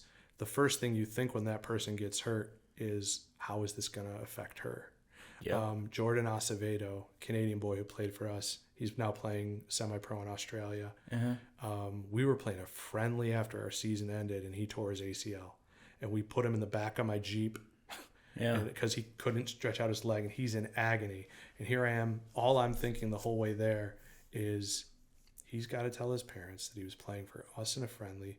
I've got to tell Coach Boyle before his senior year that his captain is out. And not only that, this kid who I love is in agony. Yeah. And I'm going to be the one trying to tell him it's going to be okay when we take him to UBMD, and I know what they're going to say. And he knows. And he's telling me, he's like, I think it's my ACL, man. Like, the infrastructure just has to be good. Your infrastructure has to be good. And I think that's ultimately why we tried to do the youth thing, is I knew that we could bring the same people aboard that at the very least, whether they were great coaches or great people or had flaws or whatever, that they would give a shit about people. So I know it's a little bit of a tangent, but like those are the things that sit with you. Like I remember winning games too, but when we're sitting there getting ready to play, like last year, we had to play an unbelievable team in the UWS semifinal here. And I was so excited for that game. And like, some of the girls out there were out of this world, and our girls competed. Like, we could have won that game. Yes, you could have. You know, and we were doing it with our captain at, 40%, and we couldn't tell anybody Barely, that. Like, and so, but when that was happening, like, I was excited, but the excitement I felt for potentially winning and the party I would have thrown, right? That strength of emotion is not as strong as what I feel when I'm driving Jordan and I'm wondering what's going to happen to this kid. Or a player gets caught, or like Nuke Kelly he signed for a Moldovan Premier League team. He used to play for us and for Niagara University. And he tore his ACL 2 weeks before he was set to go over there. I was literally just talking about him. He didn't know he had a torn ACL. He went to get his physical, and they looked at his knee, and dude's just tough and was playing on a torn ACL. Jesus. And made a team that, like, the main team in Moldova, Sheriff Tiraspol, like, you've heard of them. They play in the Europa League. Yeah, they've played in Champions League qualifiers. Oh, yeah. But, like, those are the moments where hopefully you're putting in the emotion and the effort, and you're paying your dues to God or the soccer gods or whatever you want to say, that make those good moments taste a little sweeter. So yeah. I mean, but how many players have you worked with who's especially girls? We know because it's in soccer and we do this to them with the repetitive force thing. It's the ACL cap. Basketball is the only one I think that has more ACLs. Yeah. Girls basketball. Yeah. It's terrible. And then I get them in here and they just talk about how lonely the experience is. Yeah. Or how just lonely when they're left behind, especially if they're in college. Well, not everybody travels. Right. So there's 18 of your best friends are gone, and you're stuck with like 3 freshmen that you don't even know. But now that, how about this? You have to have the resolve, and you have to have the tenacity. Yeah. To, especially in college. Like, let's be honest, we've been in school. Yeah. You've been to school, right? Oh yeah. I'm just making sure. I didn't want to insult you. I knew you did, but whatever. In that situation, and the team, let's say you're on UB because they're my favorite. I went to UB, and you tear your ACL, and all the girls are at Kent. Well, what's everybody else in your dorm doing that night? Yeah. It's got to be hard. You have to have the resolve to be like, no, I'm not going to spend the first 3 months of my recovery getting hammered and not going to class. It's true. So it takes a strength like that. That's very true. But I don't know that there's anything we can do about it other than while we're in our communities, being better in our communities. Yeah, checking on them and talking to them and being just be like, hey, I'm here. Just and people like you need me. Right. And people like you and me and coaches at every academy in this area having the wherewithal and having the thoughts to examine themselves and be like, well, maybe I could be doing more at this. Because like when I say this, the thing I hate the most is when people come on a show like this and talk about stuff and then they make it sound like, and I'm perfect, so I haven't. I've never forgotten to call that kid who got hurt. Yeah. Like, man, I've been gracious to every referee. It's the same thing I was talking about with that like 2.9 GPA guy.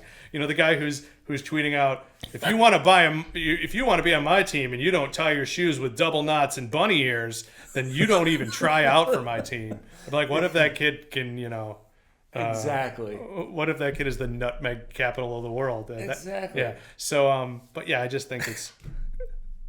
I always think it's important that you don't have to dwell on yourself, but like, the more we can acknowledge our faults, right? Like, I'm now at a point where we had last night. So we had a player, really good midfielders from England. Really fortunate. He got a job here full time, and so he can't come in 3 weeks. He can't come here.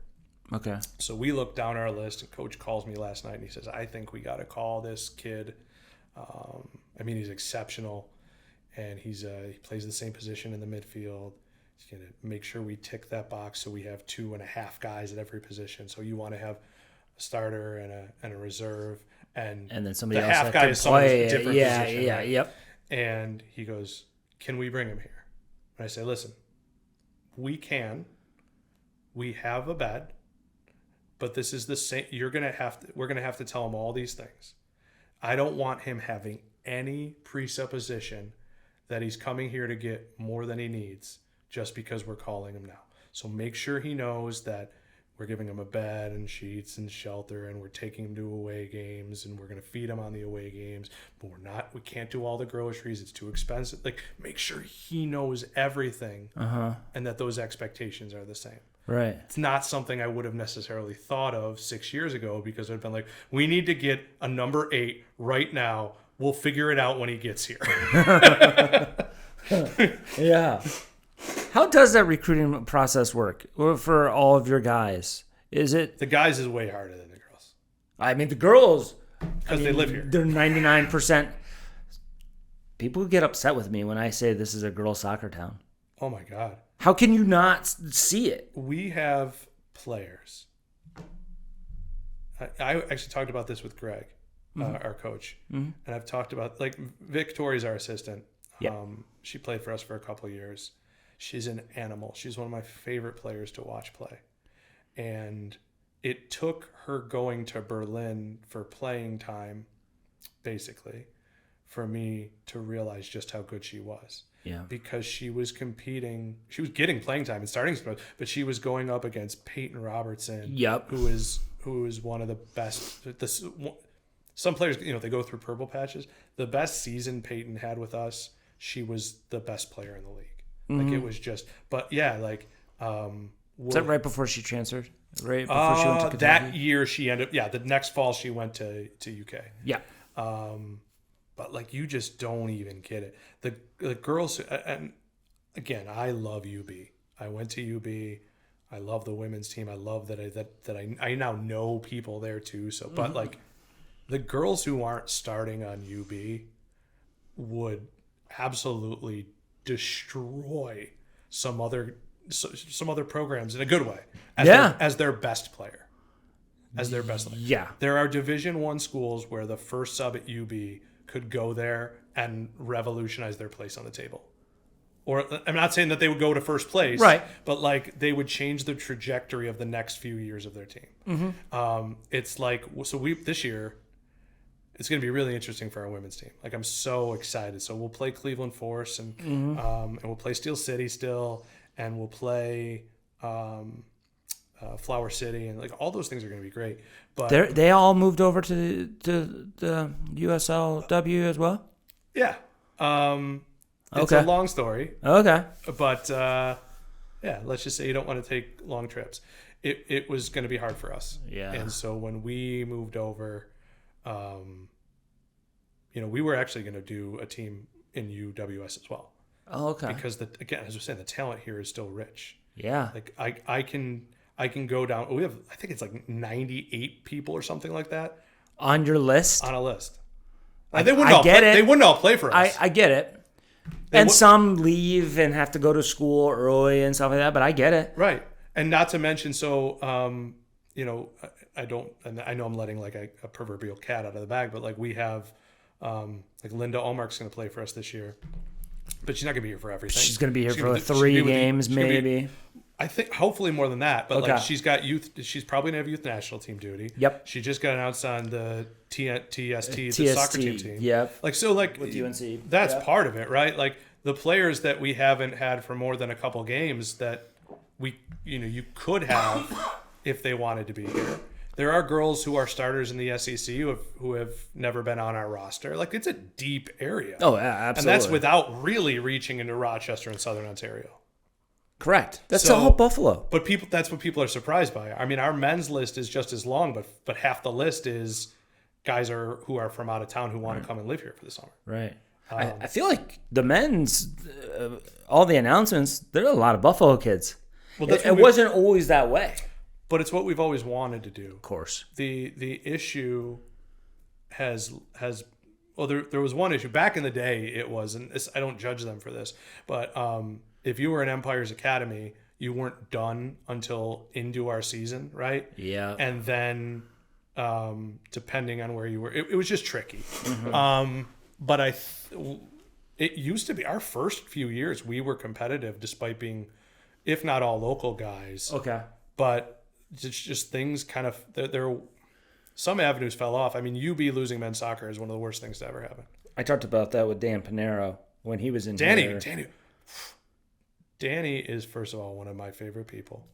Danny, we talked about him being a head coach at one point with him, and he kind of took over when Casey left. Yeah, right? I mean, he's got a big boy job. Like, he has something where we can't necessarily. It's not like hopefully we get to a point where we're pro and it's like the job pays $60,000. Dan, come do it, right? Right. But take the sacrifice in salary to be with us. But no, Danny's amazing. But Danny's one of the reasons that that fundamentally altered what I knew was the meaningfulness of the NPSL and USL and what that can mean to players who want to keep playing, because he was Canisius, and him and Danny Stevens, who played at UB, who's still managing a club now. He went to play in Finland. He's managing a club over there. But him and Danny were elected to the All-Star team. So they went on the national championship weekend and they played an All-Star game. And both of those guys had options to go pro. Like that, they at that point the NASL would scout things like that. Hey, come to this tryout or whatever. And it made you realize that, I don't know at the time, and I don't want to turn this into some glorified like fable, right? But I'm pretty sure if you asked Dan, he would tell you that like even playing for FC Buffalo was just like, oh, they need a goalkeeper. Let me see what this league is all about. And within 6 months, I had heard from at least one scout who was like, hey, what's your goalkeeper doing? And you just realize that American soccer was untapped. Yeah. Because he was playing at Canisius, who, Jimmy Hesh was still early in his tenure there. They were still trying to build it. So they weren't a great team that was getting a lot of eyeballs on them like UB was. Like, people don't realize this. UB and Akron was a real rivalry when I was in college. Really? Before Akron became a real national title. Before Caleb Porter went there and whatnot. Yeah, and even in Caleb Porter's first couple of years, I mean, this was it. It was UB would be first or second, and they'd play Akron, and they'd end up second or first. That was the best. And it made me fall in love with soccer a bit more, because our coach at Kenmore East, Dick White, volunteered for UB in his spare time because he knew John Estadio was an absolute legend. Like, there's a dude you want to get on and hear stories. John is the best. I still see him at the YMCA. But we would go. They played where the field house was just a field with like 4 lights, right, and grass, and you'd be there with like 60 people, like the 18 people on Kenmore East, and parents, and like 20 students who were just yelling, and it was not super well lit, but well lit enough. Yeah, and you just like, holy shit, these guys are good at soccer. Like, there was another level to it to me.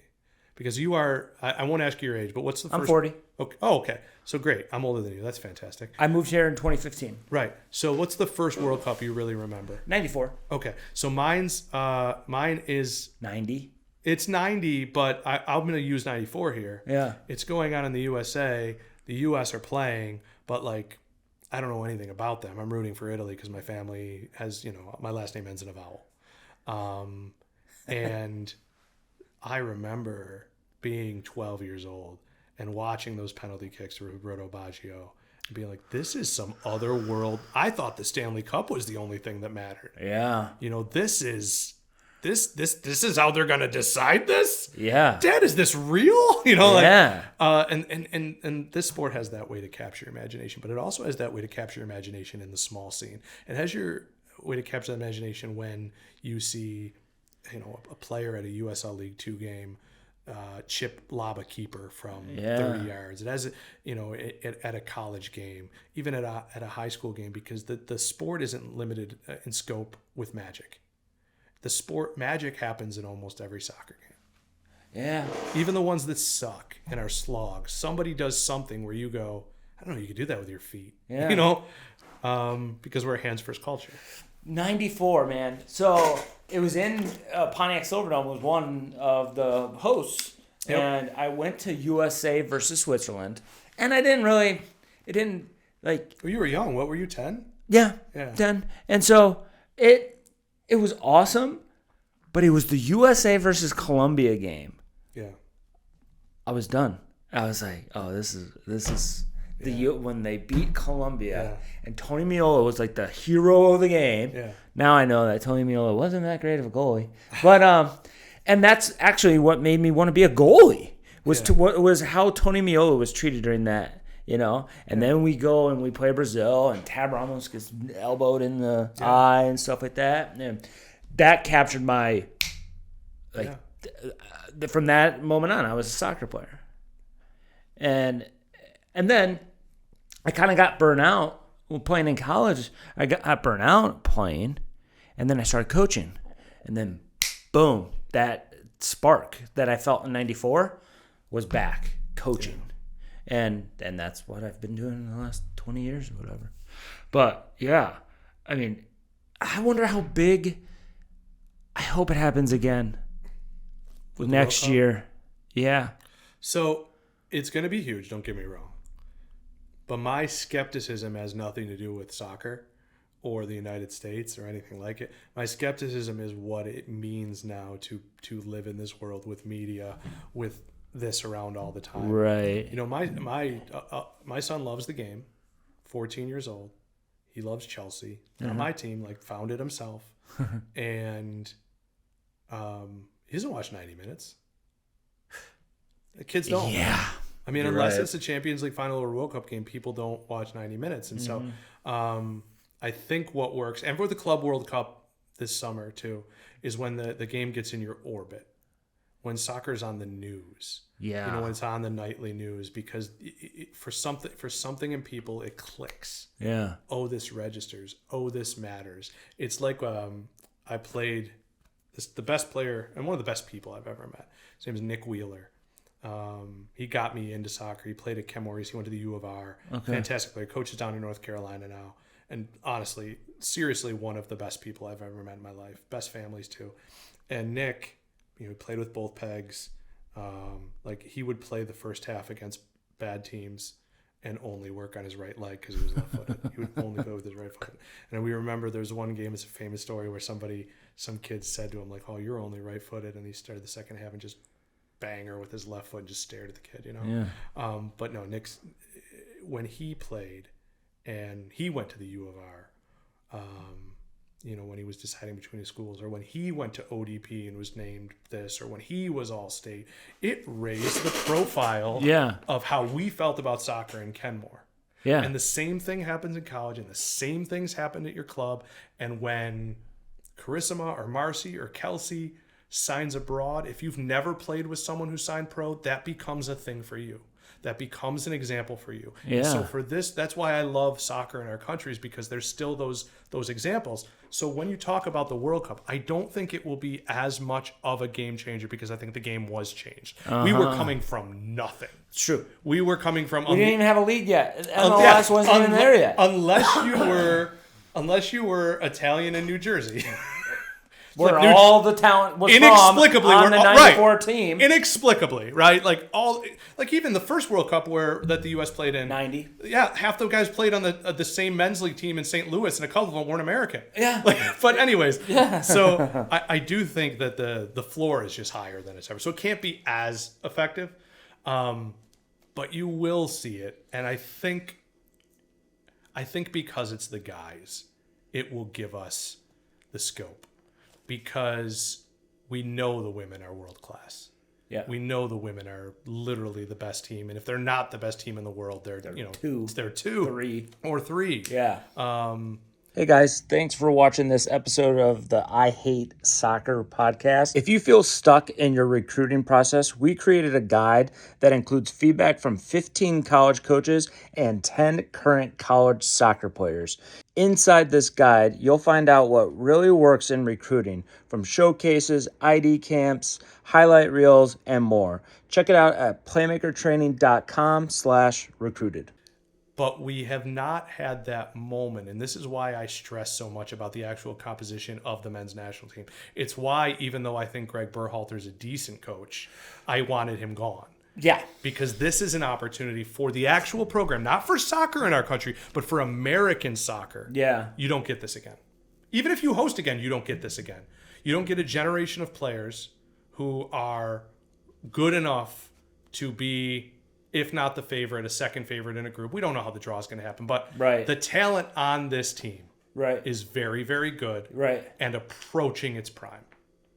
Pulisic could pass Dempsey as the best American player ever by the time he's done. I don't know that he will, but he has that potential. Yeah. And not on every team, there isn't a player that you say he could be the best player in this nation's history. There are entire years where Brazil would go by and you'd be like, well, you're not Pele. You're not Ronaldinho. True. But that's what I'm saying. Yeah. This is an era where, and it's not just like he's just doing it right now, right? Yeah. Like, American soccer, the men's national team has never had this opportunity. As much as I am a Claudio, oh boy, weird to say now, when he played. Yeah. Okay? Oh yeah. When he played, he was my favorite player. And Claudio. Yeah. And Brian McBride. I love John O'Brien. I had a John O'Brien player T-shirt. I was always a John O'Brien guy. Beasley. DeMarcus Beasley. That 2002 squad. They were fantastic. Ridiculous. And yet, the difference, a lot of people, this goes well, we were the goalie country until recently. And that's not, I'm not judging, by the way. That's another I'm not judging Matt Turner or anything like that, but Tim Howard was one of the best goalkeepers in the world. Brad Friedel was the best country. Casey Keller was one of the best goalkeepers in the world.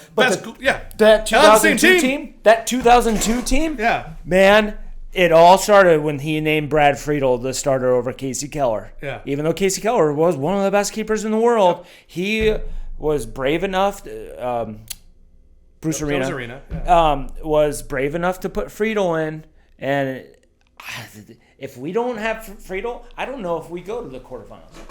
I don't know. And if we have VAR, we might go to the semifinal. Oh, yeah. Oh, God. It's one of my most regretting sports memories ever. Yeah. That is 100% a handball in every game you've ever seen. I loved Oliver Kahn, though. Oh, absolutely. Terrifying goalkeeper. Yeah. Yeah. I had to get his entire kit. Next year it was blue and then black and oh my God, it was all Adidas. God, I loved Oliver Kahn. I mean, and that's the thing. The U.S. men's national team was my gateway into soccer. As much as I might watch Celtic or Newcastle or Dortmund, the team that I want to win more than anything is the U.S. men's national team. Do you think that's still the same for the young kids? No. Or is it EPL clubs and it's European players? No, it's largely the Premier League. And I can tell you this because of my experience. Like my day job is I work for NBC Sports Soccer. Right. And I write a lot of stuff online, and I have access to see what gets feedback, what people click on, and all that. There are personalities like Messi. You know, he kind of transcends popularity. Oh, yeah. But Premier League, top to bottom, is now granted, we have the TV rights. So a lot of people are coming to our site for that. So, but it's not even, it's Premier League, Barca and Real Madrid. That's it. That's it. I mean, I watch all the other stuff, Right. But if if the Premier League and those two other teams existed, Right. maybe Bayern to a certain extent. I'm not just being biased because they like Dortmund. Maybe, but no, yeah. it's Real Madrid and Barca, and it's the Premier League. That's crazy. It is.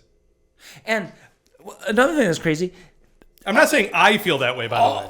All the English guys that I know, they talk about how much easier it is to watch an EPL game in the United States than it is in England. Yeah. What's that about? The only time I went to a Newcastle game was my wife and I had been married a year, and we flew over to England, and she went to a museum or something. She did not want to go to the game. And I took a train to Stoke. That's where Newcastle was that week. Stoke City. And I'm on the bus, and I'm like, well, I mean, you guys saw that game. Talking to two kids in Newcastle scarves, my age, in the 20s at the time. I mean, you guys saw the game the other day. Like, You were by yourself? yeah, just me on a bus. I don't care. Okay. I was a weirdo. I was in a band, dude, for 5 No, I understand. No, but I'm saying, like, I understand doing things by yourself, but going to a game? yeah, and the away section. Yeah, that part was intense. Because even though it was Stoke and Newcastle, and that's not a rivalry, you have to enter through 2 gates, and everyone knows you're walking through the gates of the team that is not their team. That's crazy. Yeah. In the bathroom, we have Green Street Hooligans, the movie poster. Millwall hanging away. up. Yeah. No, I remember that. It was before that dude was in Sons of Anarchy. Yeah. Elijah Wood was still the kid who, Macaulay Culkin got in trouble in that movie. Yeah. The bad son. Yeah, that's what it is. The bad son. Or is it the good son? Oh, the good It's son. called the good son. Yeah. The good Oh, son. yeah. Quite a movie. Anyways, no, so, we went there, and the kid was just like, I was like, yeah, whoever it was, I don't know who it was at the time, like, maybe James Milner was still on Newcastle. Yeah. Did you see Milner's cross? He's like, no, I didn't.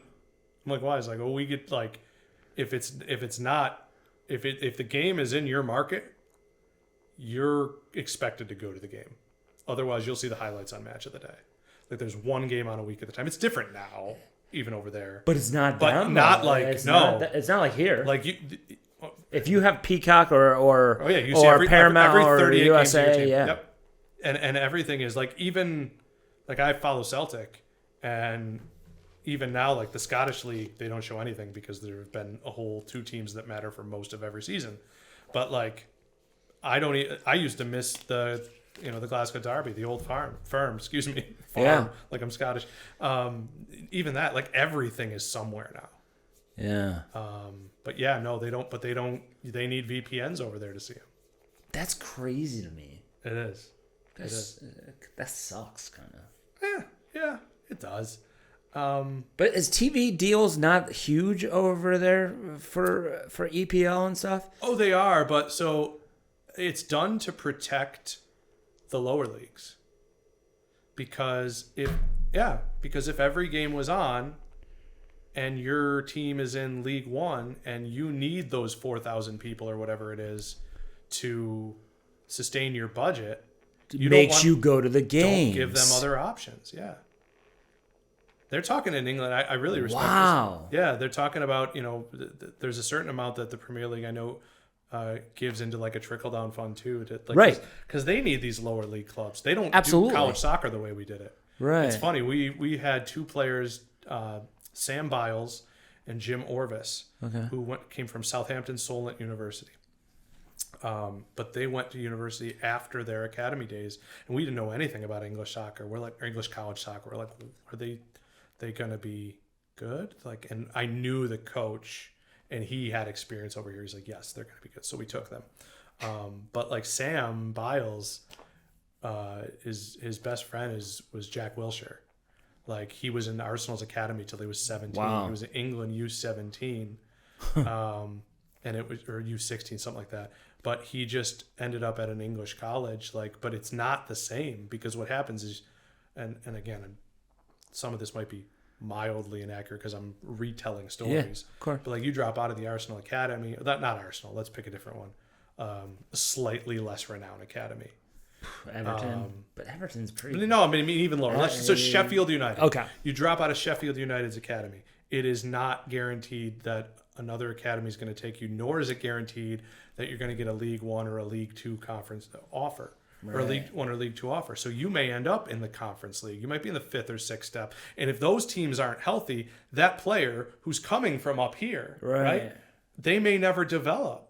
So you may not get a Jamie Vardy. Yeah. Right, who was in the 8th division and the 7th division and the 6th division. So they I would say this, their federation and the Premier League do, and this is, it's probably maybe even just as true, if not more true in Germany, they do a better job looking out for the little guy.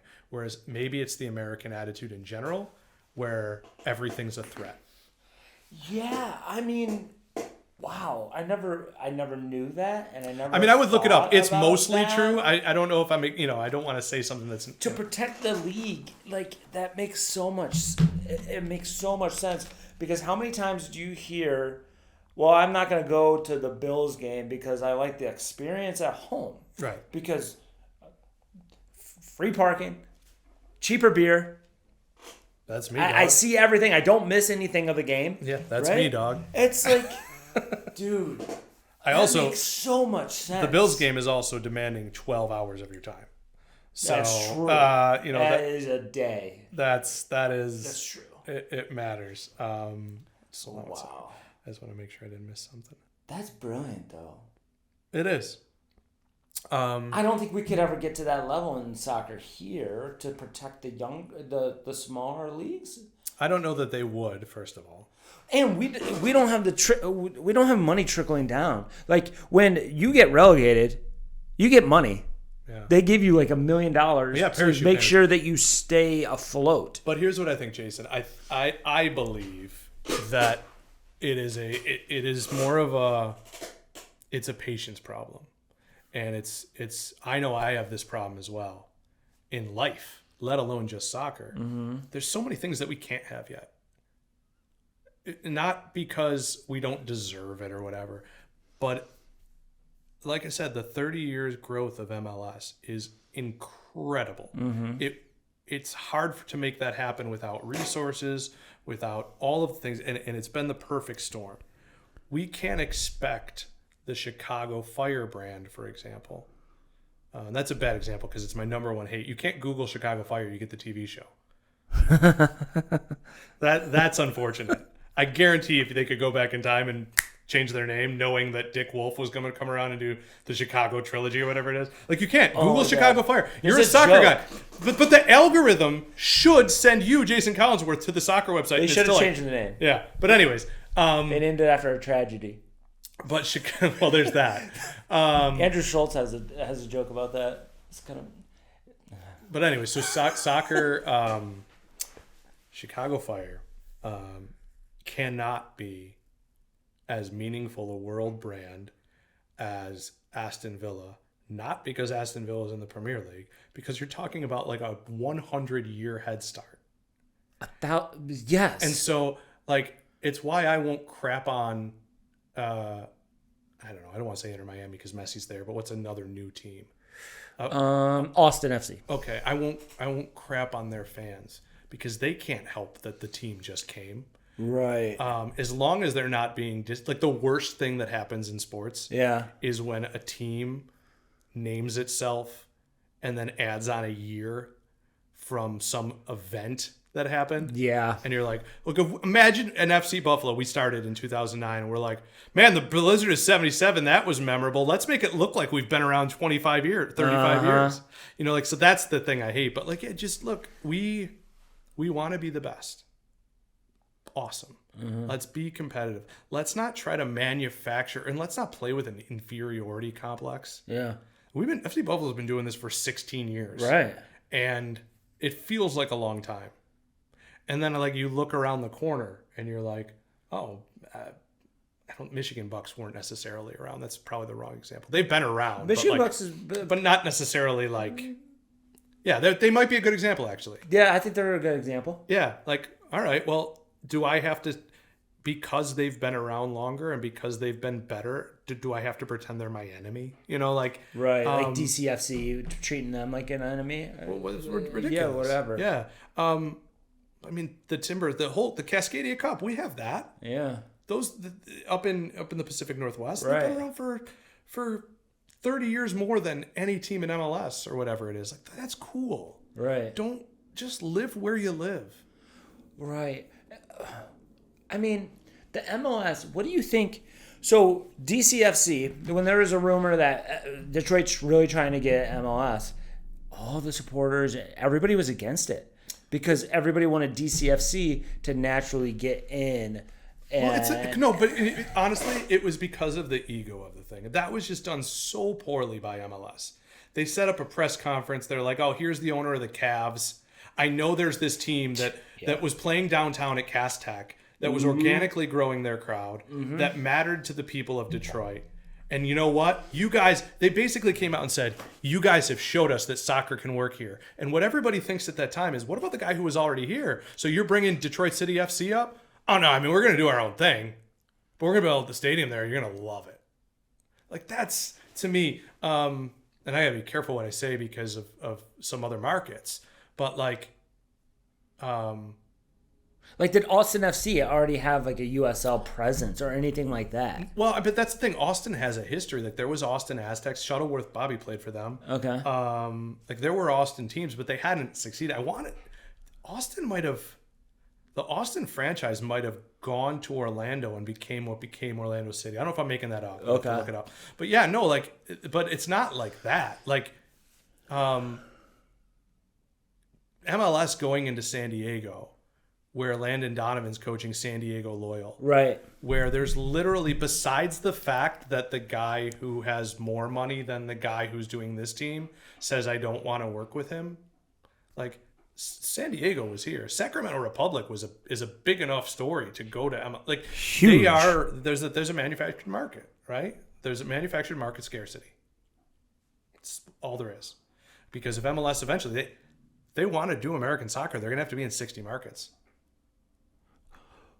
Right. And if you don't do Pro Rel, you're going to have to say, well, you have a 60-team league and not everybody's going to play each other. So anyways, the point is, Detroit City, San Diego Loyal, there's an egotism and an arrogance that comes with, hey, I've seen you do this. I've seen that it can work here. I know it can work here. But I'm just going to do it better. All right. Well, Detroit City's fans, they're already there. They're not moving over. They're not moving over. They would never move over. And they would just stay in to USL and to a subset of people, that's always Detroit to me now. Yeah. And they beat us, and I didn't necessarily like them, but I admire them. Yeah. And so, like, that's Detroit's team to me. And if you can't get them, 100%. If you can't get them now, this is where the market has to decide. This is where Detroit's fans are what made it happen. They rose up and they were immediately loud, like, all right, you can come, but we're still going to stay here.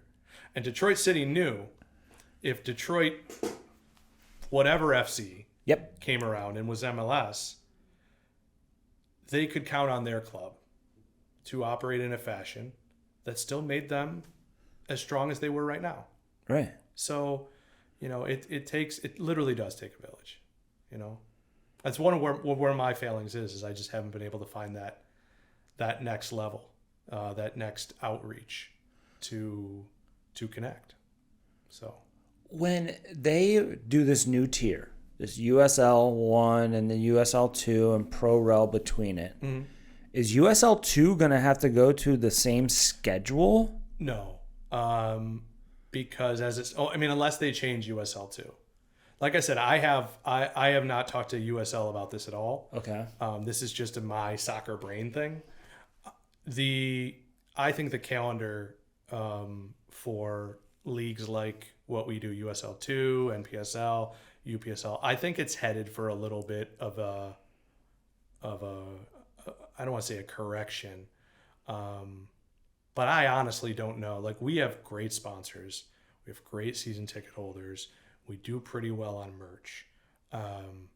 But it's because we got through lean years of building up to a certain standard of crowd. Right.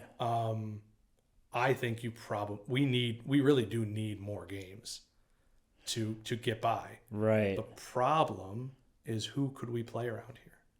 Because the minute we're done, it's college teams are in full flow. Right. And before we start, you want to go to a game outside on March 1st? Not really. Probably not. So we can have a game. We can play, Canadian teams there, but you may have to cancel it for snow. And, For real. you're going to get more than a couple hundred people out. Good luck. So no, but when it comes to promotion relegation, this is still technically a pre-professional league is what they call it, an amateur league, whatever. So in theory, every market could have a League Two and a League One or a championship team. Like every championship team should be running, I think. I don't want to speak out of turn. I don't know if they have to, but if you're running a USL championship team and you're going to sign college players coming out of school, wouldn't you want the experience of seeing them for 3 months the summer before to know how they operate as a professional? So that in that way it works, but I just don't think you could be promoted because how would you? Let's say we were great with a team that's available 3 months out of the year, right? And now they have to be available for 6. Right. And all of them have to make full-time salaries. And workers' comp in New York State is an absolute nightmare. Yeah. So it can't work between that level. So you have to be a professional team. So it'll stop at League One, or League Two will become, what League Two is now could be rebranded, and what League Two could become a professional league that does. Right. But it won't just be like, hey, this league is here now. Couldn't be. Do you think it could get to a point where it's kind of like the AFL NFL merger, where USL is the AFL and does such a good job that the NFL MLS comes calling for this an is where my eventual skeptic side comes into play. I think absolutely it could, and I think it should happen, and I imagine those conversations have probably been already had. yeah. But I mean, it's I don't mean to sound judgmental, but it's in every instance you've got a commissioner or a league owner, and I'm talking about MLS here, who's rich, who's representing the interests of a bunch of team owners who are rich, and who, until maybe USL, I think USL's pro rel model will help ease this a little bit. But right now, you're going to go tell David Beckham, hey man, I know you paid $500 million or whatever it is for your team. And that's a bad example because he got the rights to a team. I know you've got this asset. Yeah. And I know you're literally paying Messi more than anybody's paid anything. But I've got awful news for you. You're relegated. In April, Messi tore his ACL and Jordi Alba retired. And your 2 other best players got hurt. And so, now you're in a relegation battle. Yep. And now you're going down. So sorry that you paid all that. So you have to convince if you went to the Serie A today, you went to the 20 teams of Serie A and they had never heard of promotion and relegation, but they had the money they had now.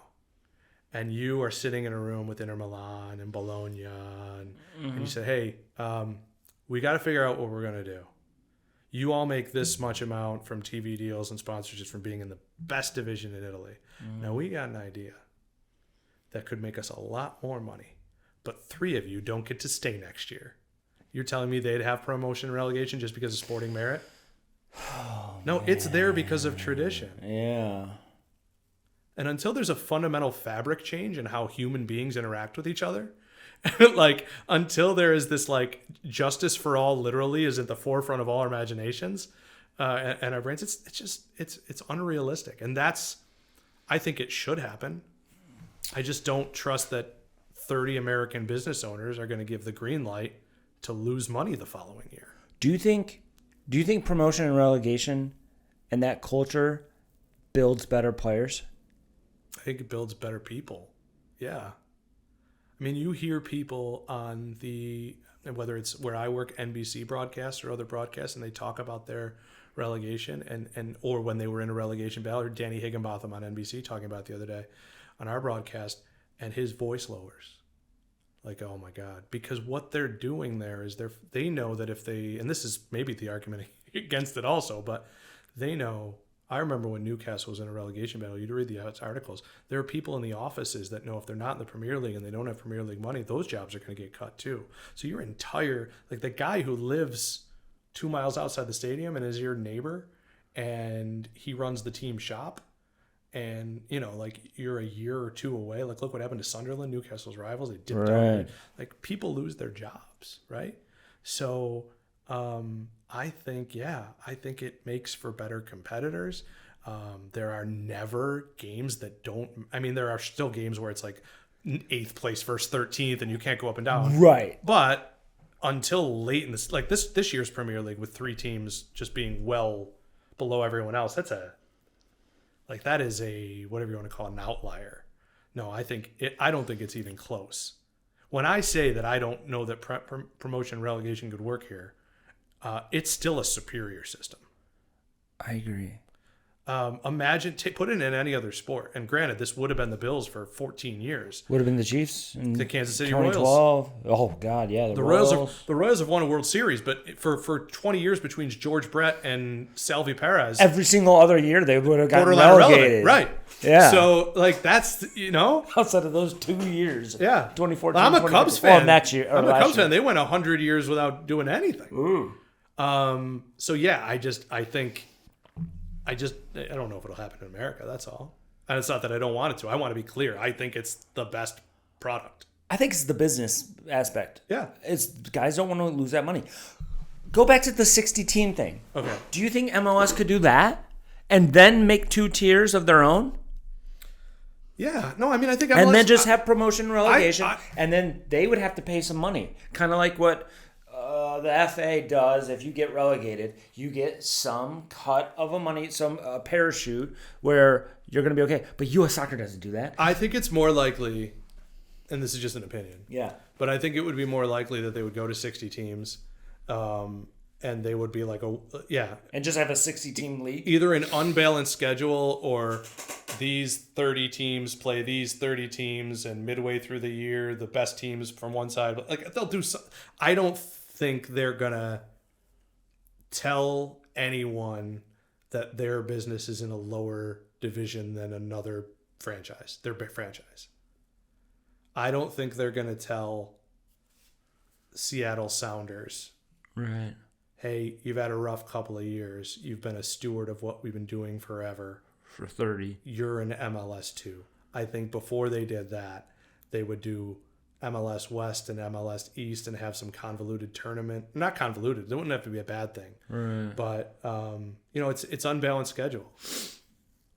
I think that would be a more likely thing. And again, just spitballing. I don't talk to people. MLS, is that a done deal? Are they moving to the international no, they put it line? off for at least a couple of years. They did? Yeah. Okay. That was just a couple weeks ago.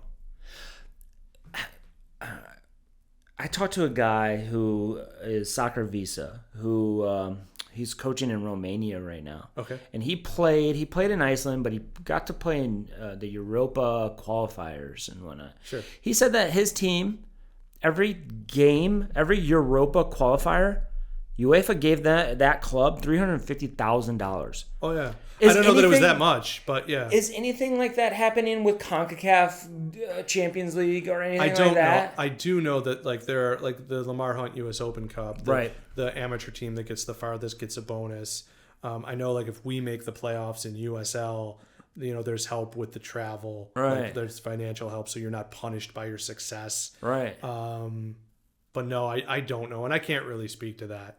I just wonder. I mean, if U.S. Soccer could do something more where, I mean, the financial burden on all these clubs are ridiculous. It's not, yeah. It is the hardest thing I've done because,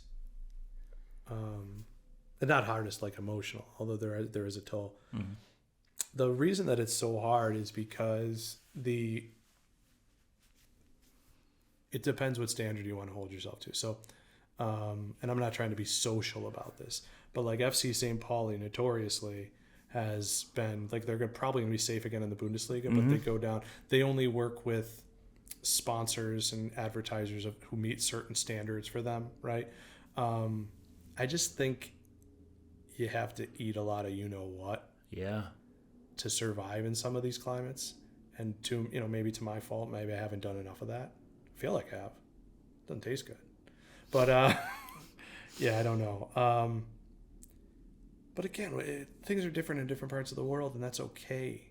Like you could go over into England or Portugal or Spain and run into somebody who could say, you know, my great great great grandfather played for this team. And, you know, we can't do that here, and that's fine. Right. Not yet. Not yet, but we will. Yeah. We'll get there. I mean, John Hark's kid's an MLS. Yeah. Wolf. Yeah. You know. Reyna's kid. Berhalter's kid is doing well now. Really? Yeah. I don't know if he's on. I think he might be on Vancouver, but yeah, he's statistically advanced stats wise. Like, that's the thing. Like, everything I'm saying doesn't mean I don't watch necessarily. Like, I pay attention to MLS. I'm just telling you, if we're going to compare it to the Premier League, you're going to lose the comparison. 100%. You're just going to. Yeah. There are people out there who think the English Championship is like the 12th best league in the world. I don't know that they're right or wrong, but like it does come down to money. Yeah. So, man, I mean, we could talk. Yeah, I don't want to chew up your whole day, man, but I'm not doing anything. Dude, we could talk. I mean, we could talk forever, dude. I don't know. Who's coaching the men's for FC Buffalo? Yeah, his name's Carl Kennedy. Where's he from? Played for us about 6 years ago. Okay. 7 years ago, maybe. He coaches in NAI school in Arkansas. We had Sean Hallis, who did an excellent job for us last year. Yep. And decided kind of later in our window than we would have expected that he wasn't going to return. Right. And, you know, God bless him. But we walked into, we were in a situation. It was just kind of one of those forces of nature where I keep in touch with a lot of our former players, and I was talking to Carl, and he's been coach of the year at his NAI school. And, last year he kind of joked, like, I'd come up there for a summer. And so I just wasn't joking, but I'm like, would you come up here for a summer still? And he's like, will you pay my rent? I'm like, yeah. He goes, all right. So Carl's coming up here, and John Netter's going to be our goalkeeper coach again. Danny Carney coaches the women at Carl School, and he's going to come up here as well. So we're really excited about it. Carl's a really smart mind. He comes from Bolton's Academy. He played Division II soccer here, married an American girl, and that's why he lives here.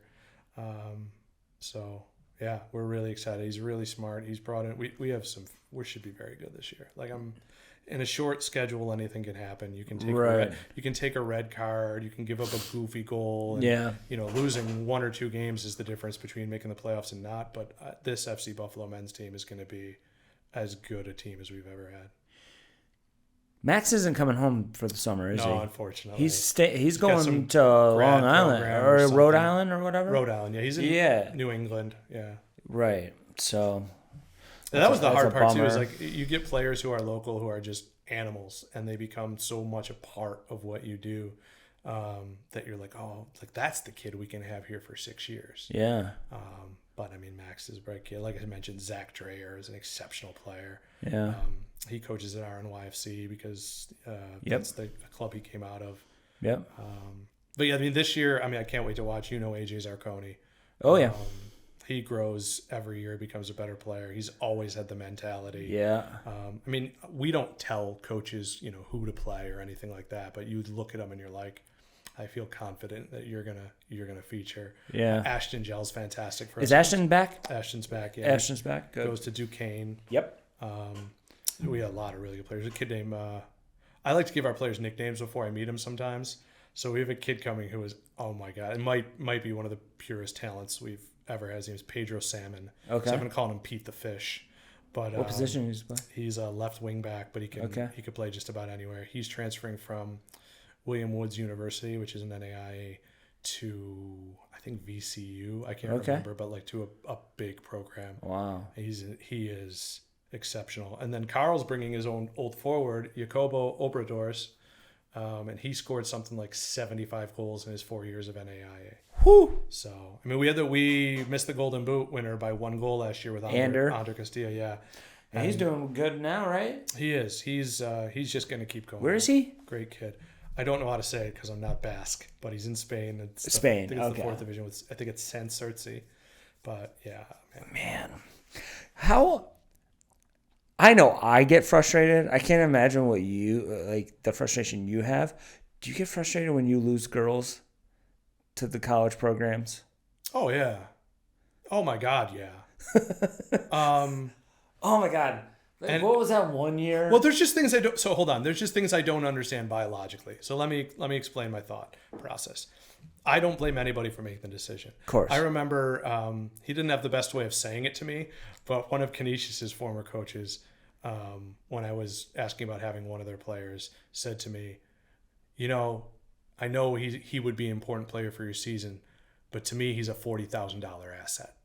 So but I get that. Do you know what I mean? Like, I didn't appreciate the way he called his player a check. Yeah. But to me, we're trying to win games and we're soccer animals and competitors. So I do get that. What I don't understand is, famously, I'll start here. And I've mentioned how much I love UB and I respect Sean Burke's program. We didn't have some of their players when they were active for our playoff games because there was a time period before their preseason that Sean wanted them rested. And I got that. I didn't like it. Mm-hmm. I fought against it, but I understood it. There's another girl, though, from a program, and I can't say her name, big time program. Okay. She trains with us, and her coach is okay with it, but he doesn't want her playing in games. Injuries can happen. Yeah, injuries can happen anywhere. So that's the thing. There are things I understand and things I don't, right? They go to their sports performance Well, no, that's coaches. The other thing. If they're not with us, are you telling them not to touch a ball for the whole summer? Exactly. So I don't get that. Exactly. I don't get that at all. I don't understand not playing as well. I don't understand, well, you're going to be at school the entire summer, and we're just going to train, and you're going to be with our strength and conditioning, but you're not actually going to play in games. My thought has always been, and it's not a judgmental thing. It sounds like it is because we're all competitors, right? Right. I think the people who don't play in the summer just don't want to play. I think it's the people who aren't like junkyard dogs for the sport. Right. Unless they're told not to. Right. Oh no, of course. Yeah. But I think, for the most part, there's a women's player that we've never had who I think is an exceptional talent. And the feeling I get from her is she's just fine not playing soccer. It's not that she doesn't like us or like the idea or like the other girls or not want to play with. I just think the soccer experience for her is college, and it's why she's going to school, and it allows her to go to school for free, and she likes it and she does her best. Mm-hmm. But I couldn't, when I played hockey growing up, I couldn't go a month without playing, wanting to play hard, without wanting to hit something, right?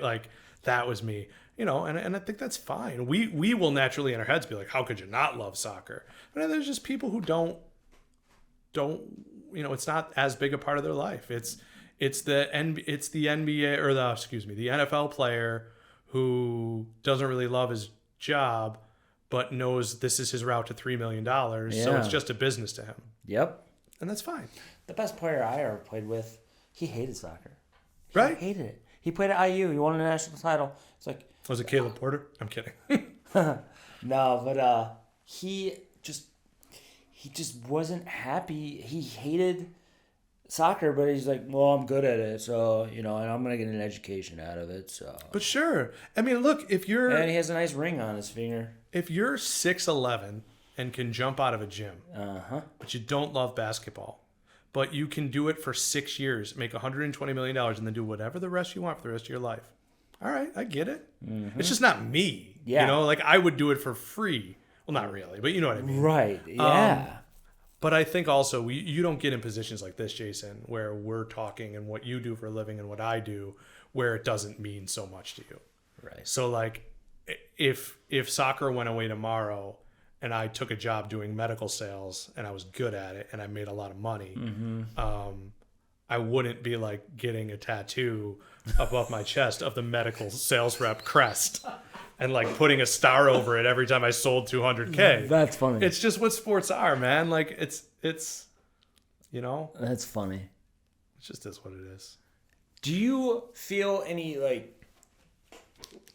do you ever lose guys because they choose to go to R&Y for the summer instead? Oh, yeah. Or the new Stallions, MPSL? Well, it's interesting now. So,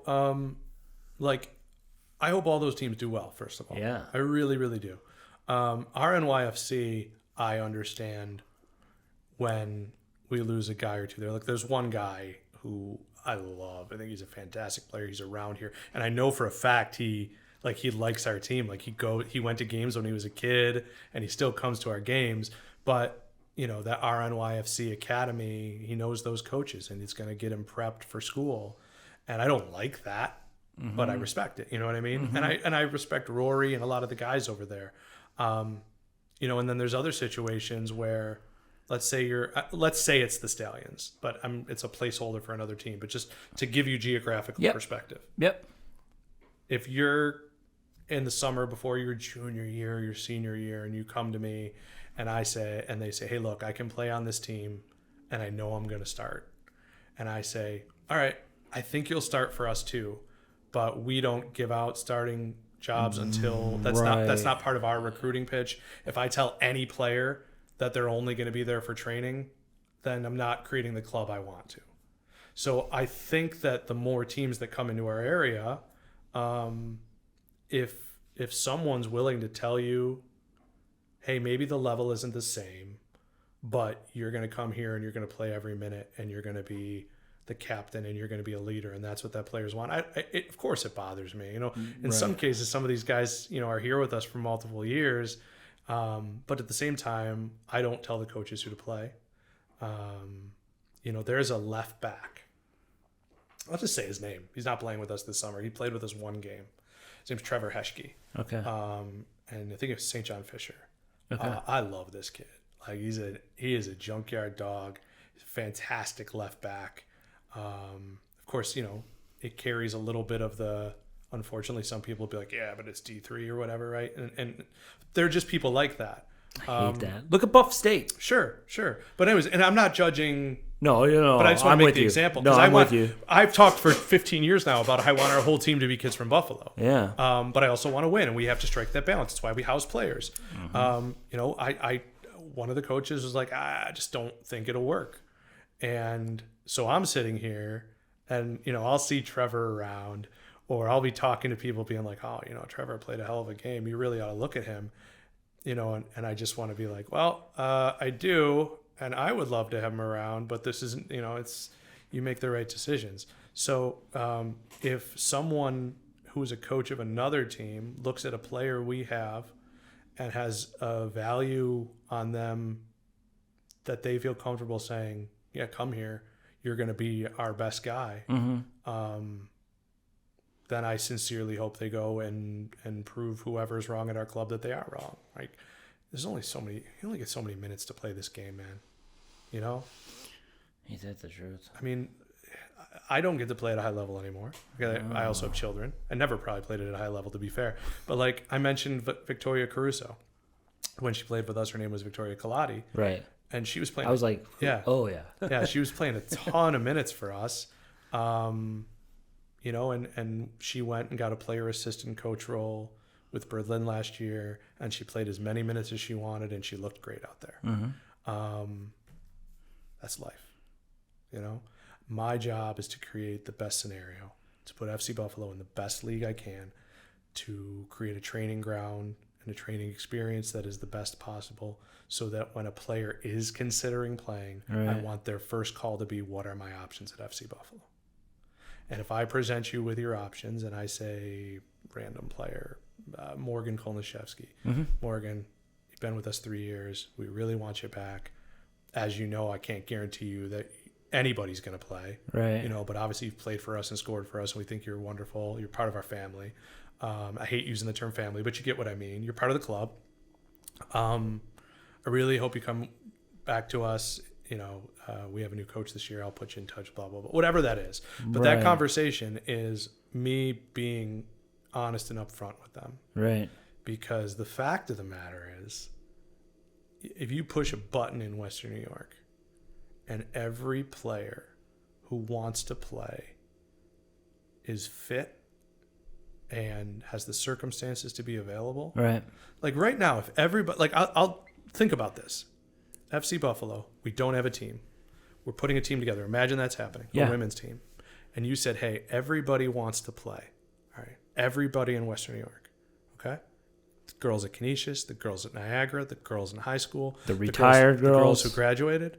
So, Nick, you're the coach. All right, cool. Yeah, what are you going to do? All right. So, here's the good news.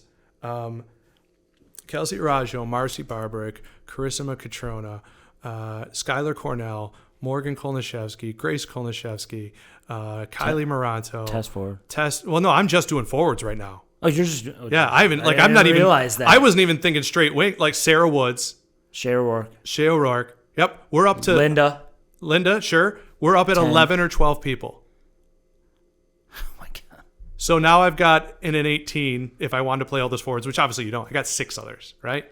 Yeah. The other thing is like Shea Vanderbosch is back with us this year. She is? Yeah. Last year we had Shea and Bridget Mulholland, or we had Bridget Mulholland because Shea was injured. Yeah. Like Bridget is playing for Flower City this year. She's from closer to Rochester. And and Shay's with us. Like if we had both of them, you have to have both of them comfortable that there are going to be games when they don't play it all because they're a goalkeeper. Like it's just ridiculous. At the back in midfield in Buffalo, you have Lizzie Harkness, Peyton Robertson. I just announced those 2. That's why they were in my head. Yeah. So many more incredible options that I'm just blanking on. Kaylin Ritchie's with us. Olivia Bizzoni's not with us, but again, if we're talking about everybody who's available, like it's ridiculous. Tess Ford, like if you took Tess Ford and Emma Klein, Emma's not here. She's out at Syracuse. I think she got an internship this summer. But those are 2 center backs as good as anybody there is in the area. Yeah. And that's before you get to, by the way, Ellie Simmons is going to compete for minutes. Right. Like if you literally, like I was mentioned, we were getting to this Pittsburgh Riveters team looks unbelievable this year. Really? They must be housing players or something, but like their whole roster is anybody who's ever played for the Riverhounds. On the women's side you're talking about? Yeah, they're called the Riveters, but it's the Riverhounds owner. Like that game is, I'm circling it on my calendar. They got girls from Indiana, from Georgetown. Something happened with their youth club too, because they improved dramatically. I don't know if there was a merger down there that I don't know about. So there was, not with the Riverhounds. I do know Steel City merged with Arsenal. Okay. Or whatever. No, I'm sorry. What were they called before Steel City? Whatever. 2 Pittsburgh teams come to Pittsburgh. Soccer's very good. Yeah. Pittsburgh soccer is phenomenal. But anyways, yeah. So the point being, like, I think I look at our women's team and there is a fight in them because they have to fight every day of practice. Yeah. Like there is that. There have been players who like don't get into a game for us on that particular game, and I want to, like, as the owner, not a coach, because that's not fair. You almost want to be like, hey, I'm sorry, I get why you didn't get out there, but also, holy cow, you're so good. Please don't leave. Like it's just, this area is so soccer rich. Are you surprised that the Flash haven't gotten back into it? I am. Am I surprised? I just think that's a loaded question. Because I just don't know where that passion lies. Let me be very, very clear. When there's a team in our area who has entered into a league like ours, and they picked my brain about it, and I said, you're probably going to lose money. And I'm not being a jerk because I'm probably going to lose money. It's really hard. And I like to think also that if you were to talk to Regan, Aaron, Alex, Brittany, that we've done our best, that when we communicate, like I'll tell you, I don't know if I've ever told anybody this. They had a team for a while. Yep. And it was about to be their 3rd season not having one. And we got a call from UWS saying, would you ever consider putting a team in here? And I called them up and I said, look, are you thinking about getting back into this? Because like, we're not going to be able to compete with you. Like the Flash they've done a great job. I mean, you were there for a bit, right? Like incredible talent. Yeah. But what I said was, look, we've always wanted to do it. We feel like our club is incomplete not having a women's team. It goes against how I view the soccer culture. Yeah. And I said, look, we would love to do it. A, tell us if you're thinking about getting back in. But B, if not, can we cultivate a relationship? Because you guys are doing great work. And you don't have to and I do get along, but you don't have to get along with people to acknowledge they do good work. Right. You know what I mean? Like, I hate the Patriots under Tom Brady and Bill Belichick. Still got a hell of a quarterback and a hell of a coach. Imagine walking around and be like, those guys suck. They're just lucky. You know, like. There's some of those people. No, I know. I am aware. I am aware. But, yeah. So, no. But, I mean, I think that, you know, I mentioned before to you, I think we were off the air, but, like, part of my Buffalo Catholic upbringing was like the golden rule, right? Like, it's when you're a Catholic growing up, it's hammered into your head. Treat people the way you want to be treated. And I might not be the best dude, and I certainly have my flaws, but I can tell you, everyone I interact with, I try to be fair. And if we do have a disagreement, I try to get to the root of it and fix it. I would love to be friends with everybody. I know that's unreasonable. So I like to think that if you were to get somebody at the Flash in a corner and be like, I know you've thought about like getting all your players just to play in a Flash banner, I think they say, yeah, but you know, I don't try to screw them over. I try to communicate with them. We have 3 players from their boys team who have joined us for the summer. And I made sure I emailed Regan and I said, hey, look, we're going to start training. Some younger guys? Yeah. Zach Benito. Ian Burgos. And Connor. I just had Ian in here a couple days ago. Yeah, and Connor Young.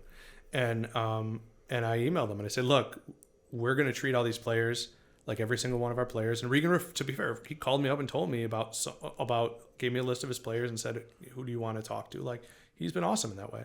But I said, I'm going to email your boys, and I just want you to know that I'll say explicitly in the email, we don't expect you to be around until either Flash is over or if you have explicit permission. Like, we understand you made a commitment to a team. Right. And this is when we're getting together. Yeah. So, you know, let me know. And I've CC'd Regan. I'm not, going behind your back.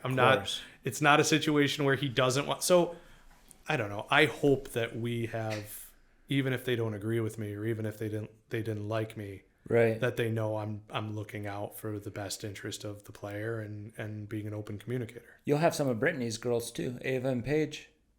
Yeah, which is just crazy. But they're going to be cool because they played for Chrisima. They played for our captain it's just wild. It's crazy. It's also crazy that I mean, Max, you mentioned Max Quitchoff will work for you. Max's dad, his partner at the town ballroom owns 10% of FC Buffalo. Right. And when we first started the team and Max was like, 5 years old and coming to games, his dad would be like, my son, he might play for this team one day. And we would secretly, I would tell Artie this too. Like, every dad says that. Yeah. But sometimes it's true. It's crazy. Like Stu Boyer's kid, Jamie, Yeah. from Damon, she played for us. And Stu, like, I would see him in the media, and we were some of the only soccer guys. Be like, oh, my daughter had an Empire tournament here, or whatever it was. He'd be like, I think she's really doing well. And I'm like, all right, yeah, great. Everybody loves their kid, even though I, respected the story. And then she's going to Damon, and she's scoring boatloads of goals for Damon. And then she's like, it's just those stories are the most fun. It's wild because I got here in 2015. Paige, Ava, Max. They were some of the first players that I ever worked with. And now they're all in college. Yeah. Max has already graduated. Yep. It's insane. It's like, well, dude, I'm getting old. No, it is. We've had brothers. I can't remember who, just because I'm on the spot. But we have a son of a player who is on the radar. Like, they're too young. Wait, say that again? You have a son? What? Son of a former player. Wow. Is on the radar. Did I see Gavin Gell's name on there? No. Yeah, Gavin's gonna be training with us. We'll see how it goes. I'm excited. Awesome. I mean, we've had Ashton and Gavin Gell now, Chris and Ryan Walter. Oh my God, yeah. Shay and Cam Vanderbosch. Yeah. I used to be able to do this a lot better. Nate and Brett Stern. Who else? There are more, and I feel awful about it. What year did the guy play that his son might be on? I can't think of it. I'm totally blanking. Probably like No, he's not one of gonna the be on originals. No, he's not. Probably Sorry. 2010. No, he's not going to be on the team. Right, but he's on the like, radar. there's a list of like a couple years from from now. We're going to have to see about this guy. Yeah. Right. Yeah. I wish I could remember. It's on a list. I'll look it up and I'll tell you. Do you see Tony Cristiano at all anywhere?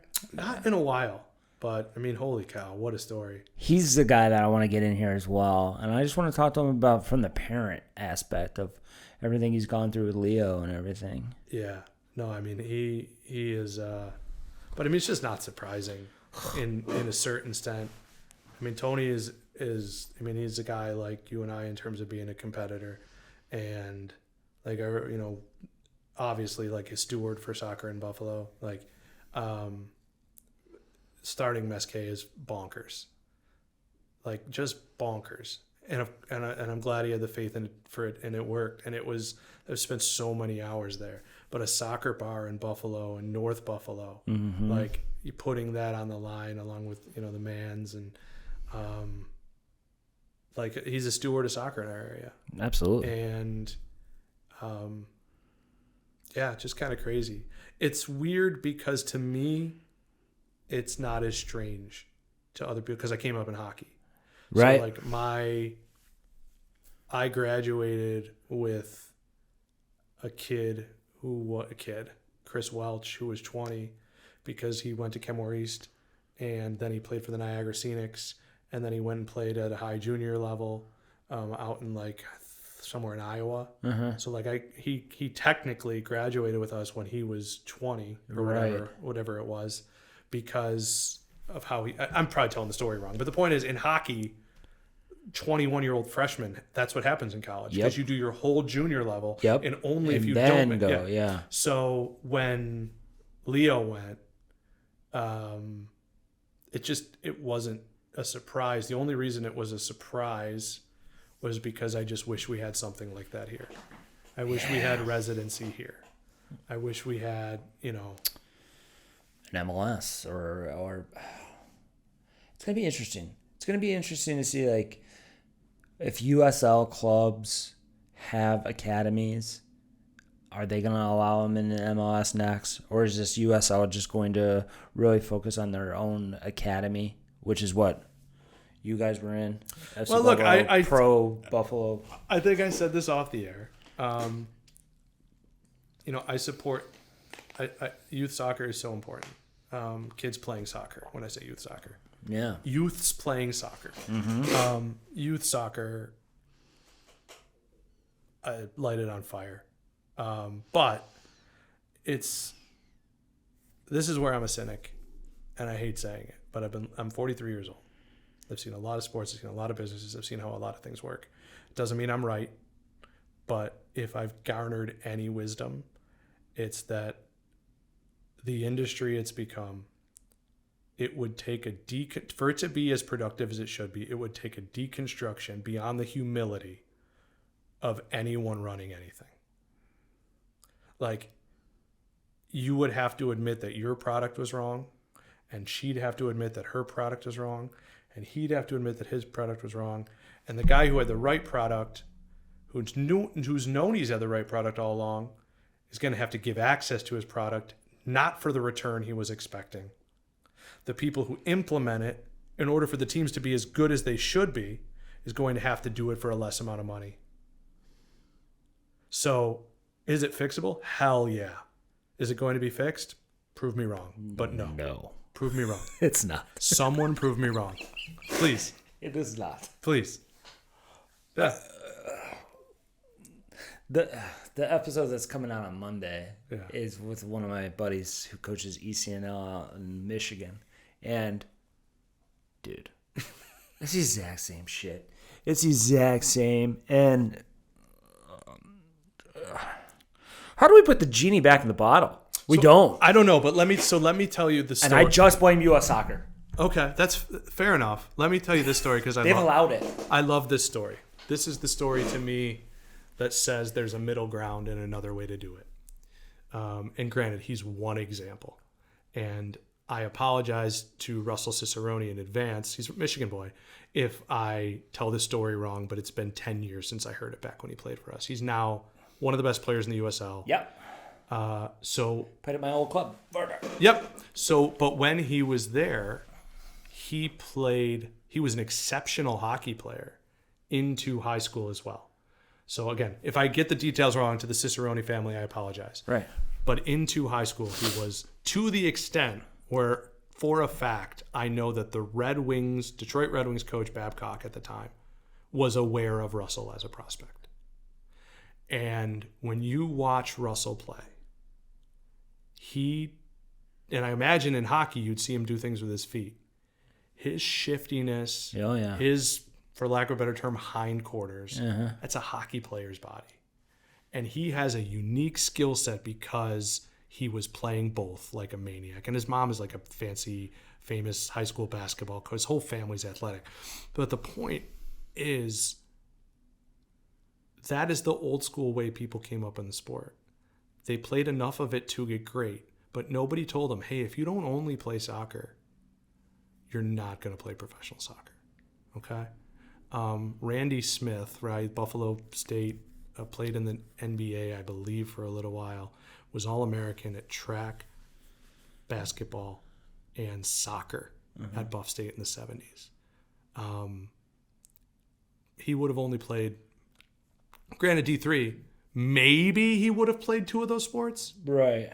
But he wouldn't have played all 3. No. So, I think we need a deconstruction of sports as a whole, because it's not just soccer. And we are producing unique talents, but until we recognize that phenom is a lot rarer, there is not a phenom in every market. A phenom is a phenom for a reason. That's why there are 450, the next LeBron James and one LeBron James. Yeah. So the more that we get away from this everybody's special, everything's the best I've ever seen. Like I read today, headline, BBC or Sky Sports, don't remember, and it said, is Arne Slot's job at Liverpool the best coaching job done in a single season in Premier League history? Now, there is an argument to be made that he's done an exceptional job. Don't get me wrong. Right. Because he's taking over for a legend. Yes. He's got 3 legendary players on the end of their contract. I get the argument, but it's Claudio Ranieri at Leicester. Yeah. It's just not even was it better than the guy who took a bunch of guys who they thought were going to get relegated and won the league? Exactly. No, it's not. But we have to think we have to think everything we do. That's the best commercial I've ever seen. Yeah. This song's better than that. Yeah. You know? So I think when we need to get away from that in sports. We need to get away from that in sports. Yeah. Jimmy missing your practice for his senior prom is not going to cost him his spot with Inter Milan. I just had a conversation with some girls that their coach was not happy that they went on spring break. Yeah. Because they had games the first weekend of spring break. It's like, why are you guys scheduling your flights for here? Why are you scheduling games for the first week of spring break? That's the thing. Did you know?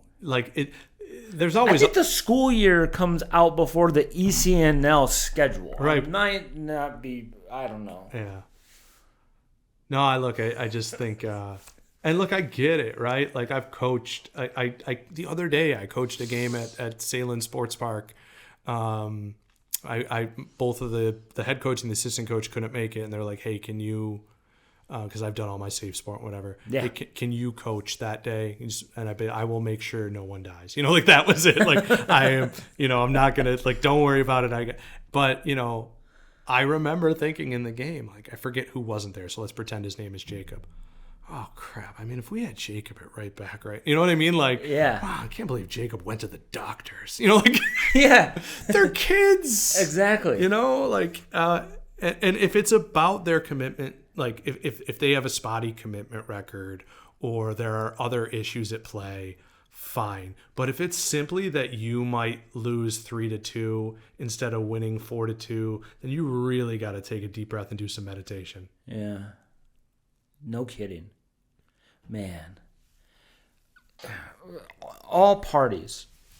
I mean, I've changed my thought process in terms of I'm not 100% worried about like where you're going to school, where you're going to play college soccer. I just want to make sure that you enjoy it. I have had people.